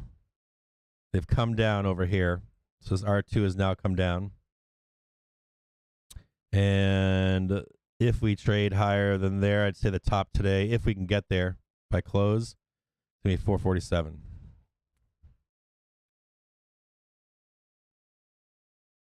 I doubt we get there, but this is today's top. Possibly tomorrow's top as well.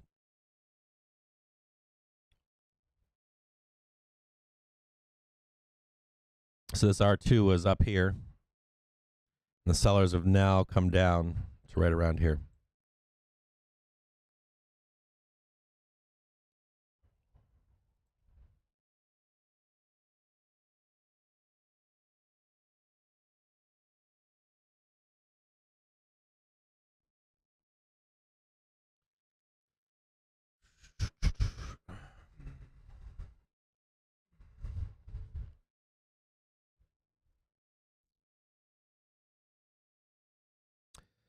You've got puts rolling off today and tomorrow. You've got the roll off split between both days. It's a short week this week.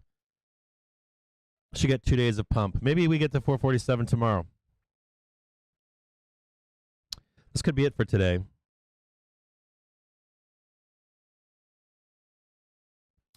Middle of the afternoon, it's 12:57. We know what happens on green days in the middle of the afternoon.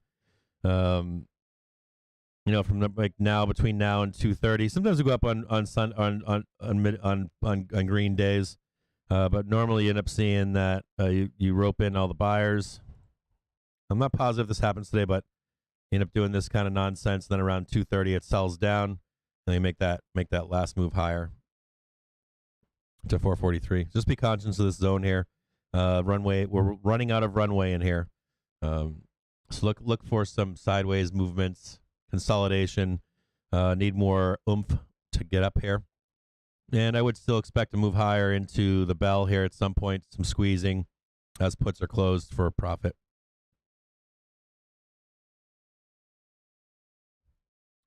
Do you guys want me to leave up? Dan, do you want me to like Dan, are you saying that maybe that you'd like to see like, I don't know, something small like this in the corner of the screen? Like here, I could get rid of my camera. Like I could move my camera over or leave something like this up for you. Maybe you don't need to see this stuff back here. Do you guys want something like that, or try something out like this where you can see as I chart this stuff where we are? I don't know if this helps or not. Let me know.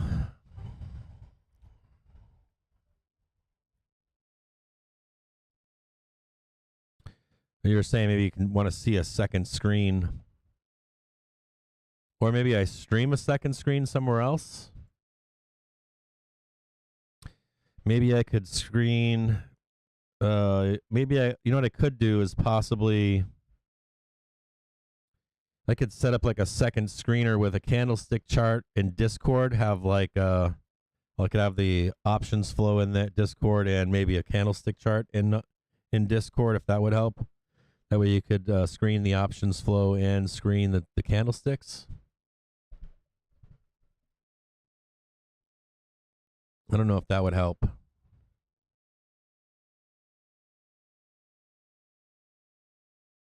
But yeah, maybe it wasn't you, Dan.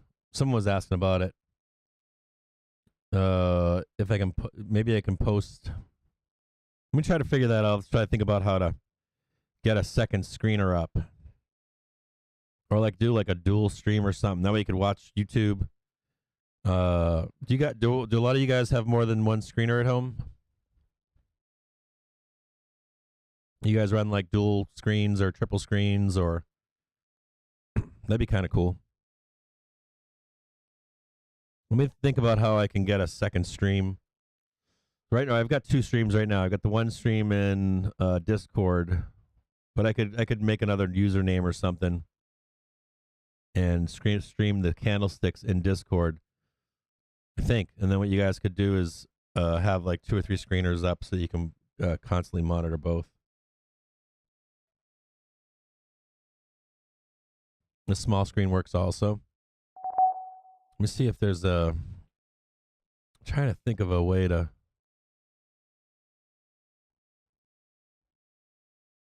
Just a reminder about a minute. Look at results of the Treasury's $20 billion 30-year bond reopening. Hold on a second here. You know what I can usually do is I might be able to do a screen, a display capture. What I'll do is I'll put it up here or something on the top of the stream. I'll do a screen grab. Let me work on that on the tomorrow's stream. I'll try to add another display.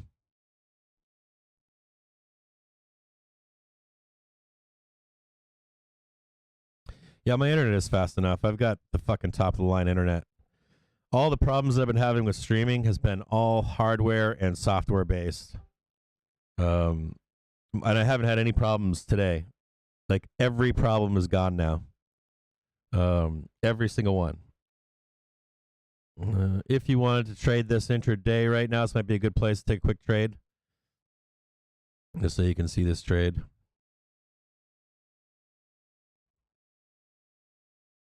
See this right here. 30-year reopening, bid to cover 2.30. Go to weakness on bonds. 2.815%, 67.7%, a lot at the high. And bid cover 2.30 compares to 2.46 in the prior auction and 2.34 in the last 8 reopenings. This nice little area of support. At 65.2%, strike bid 18.9%. Grab some quick calls up here. There's 443 up here.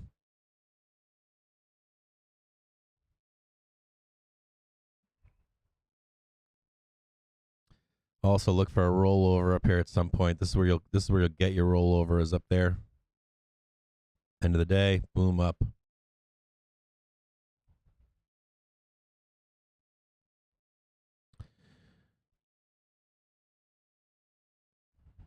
Buy like $20,000 of fucking zero dates right now. Fucking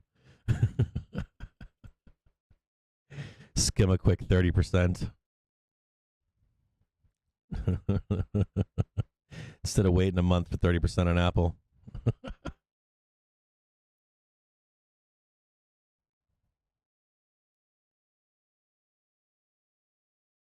See, they're hiding in here. They're hiding right here at 443 and 443.97.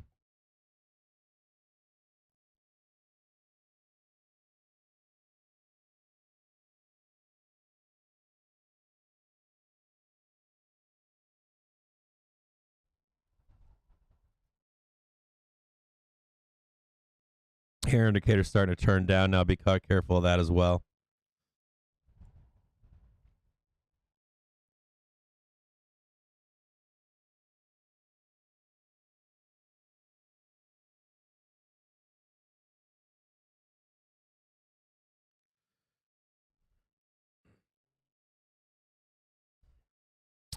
Try to stream every day. I used to stream every day. I've been on a hiatus the past week. I've had some. I just bought a house that I've been dealing with, and then I've had some hardware and software issues. But typically, it's every day. I'll stream. Not always, but usually 5 days a week, 8:30, 9:30 in the morning, unless it's a big day or something. And I'll stream until typically until the bell. Unless I have prior engagements. I used to do videos, and then I started by doing posting just paper every day. Like I'd do like a post on Twitter where I talked about how I planned out my entire day. That's how it started. And then I started making like recorded videos, and then I got pissed off one day because people are getting so much bad information out there. So much noise on social media that I was like, I'll try a live stream and see. I'll see if I can get on there and explain this better to people. And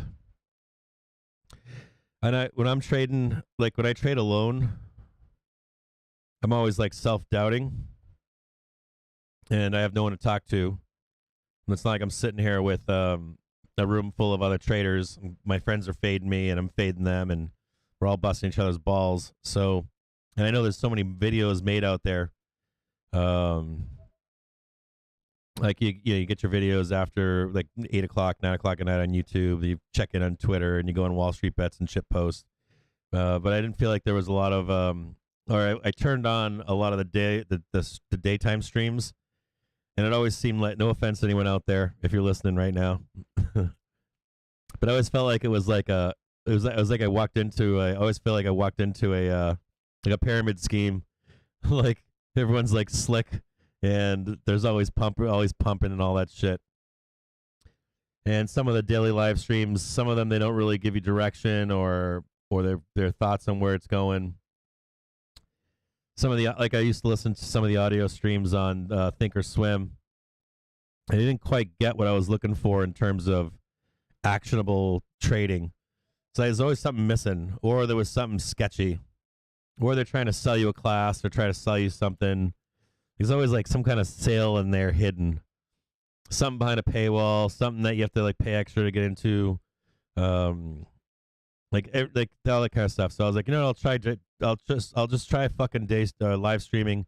I was like, I rely straight up on donations, and if it pays for itself, and if I get the enjoyment of I get as much of enjoyment having you guys in this chat. I don't know if you guys get enjoyment, but I get enjoyment from having you guys to talk to while I'm making trades and finding out what your thoughts are on the market and where we're headed as well. So having that person or having people there with me trading is kind of fun. I don't like trading alone. Sometimes I like trading alone, but have someone in the background talking to you, it's kind of nice.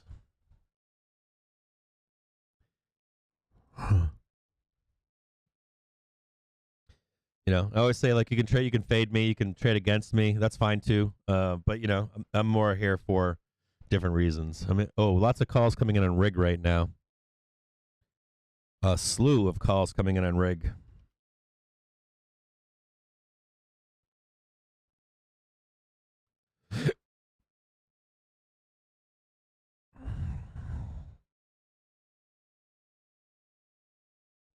Looks like rig is trying to squeeze right here.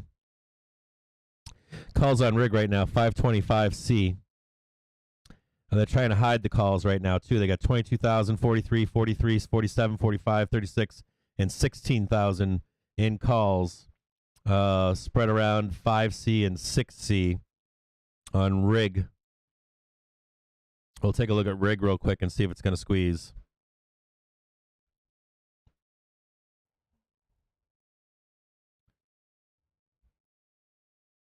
Whole bunch of calls coming in right now on rig. More sellers than buyers currently. Yeah, they're looking to tag that $5 mark.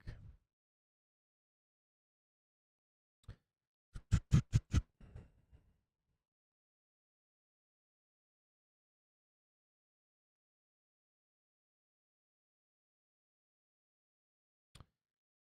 going to be manipulated for sure. Low float. I like rig anyways. Someone brought up rig this week. See if we can see what's going on in here.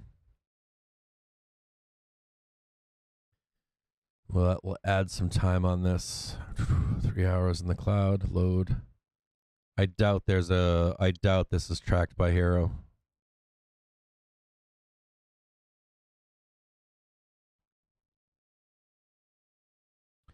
Yeah, they're trying to break above here currently.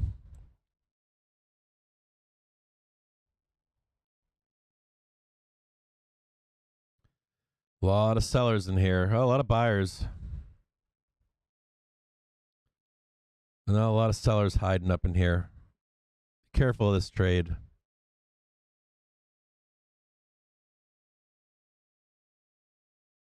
It's a weird one.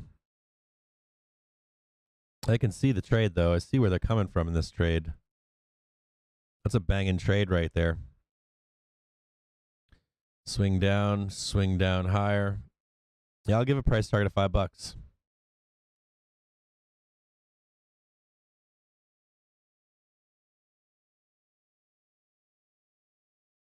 They took the May 20 Oh, yeah, look at that, huh? That's looking squeezy. I always like seeing the dip below. Always like seeing the dip below. Rig. May 20th, 5C. Some 6Cs. We'll see how it plays out.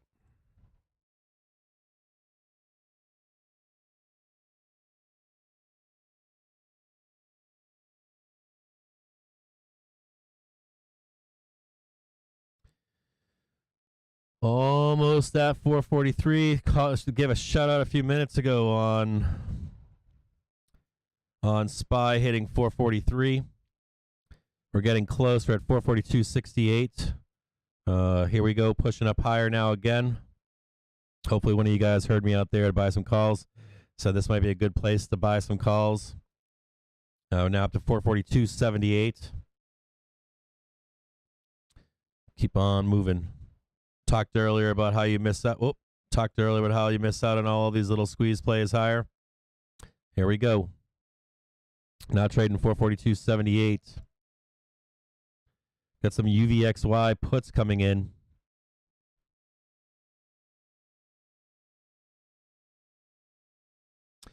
So what Winky's always saying about it is he's like, if everybody's loaded to the tits on, so if everybody is loaded to the tits on puts, or let's say right now let's say all of us are like, yeah, we're gonna buy puts at 445, 450 for May.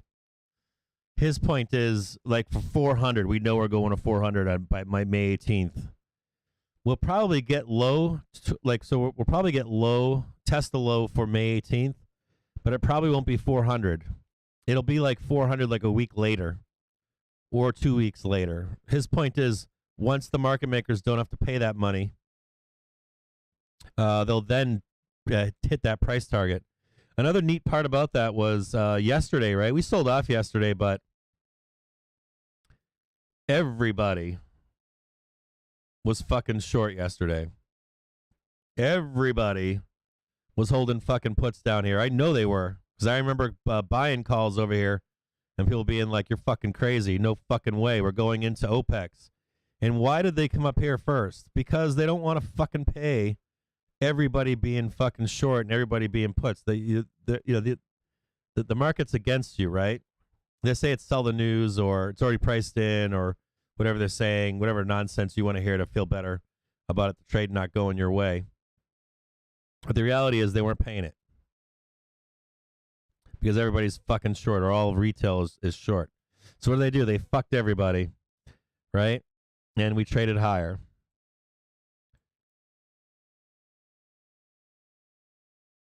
Just tagged 442.81. We can get up to 443, but I would take profit here. We have a little bit more room to squeeze higher. But on that list, this quick little leg is a nice little place. Take a little bump off.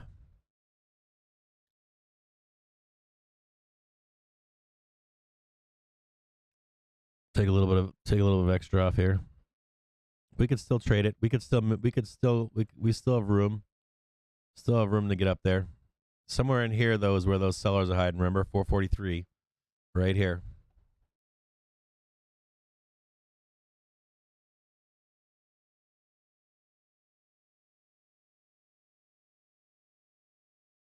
See them hiding up in here, 443. And they're hiding right in here, 444 would be the next level. And that's basically clear skies here. This is the end of volatility. You can see back here where those sellers came down. They swooped down from 445. This is where they're hiding. You can see them right here. See them hiding right there. But then if we are able to break through there, the next target is actually 447. You can actually see that we've got new sellers above at 447. So that's an unknown number, or was unknown as of today. U.S. officials commenting that advanced hackers have demonstrated the ability to hijack multiple industrial control systems. So we moved R1 down to 443 right here. We moved the R1 down. We know 443.5 is the end of volatility. Administration conferring with corporations in recent months, warning against hacker attacks, particularly from Russia. We'll just write volatility in here for the, it's just for intraday. Right in this zone here is volatility. right? And we know that our top is way up here. That's daily reverse repo operation 83 counterparties taking $1.82 trillion. Maybe that helps right there.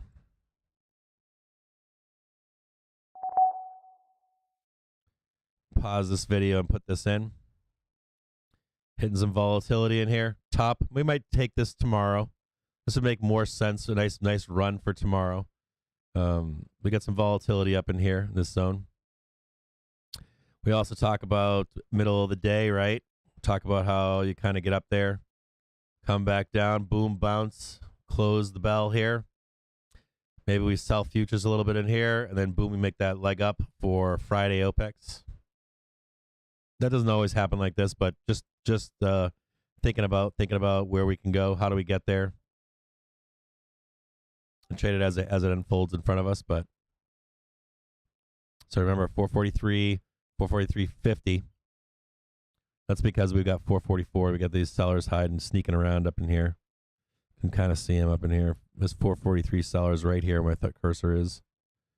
And there's some more sellers right here at 444. I'm having some power problems in my house again, but it's not my computer.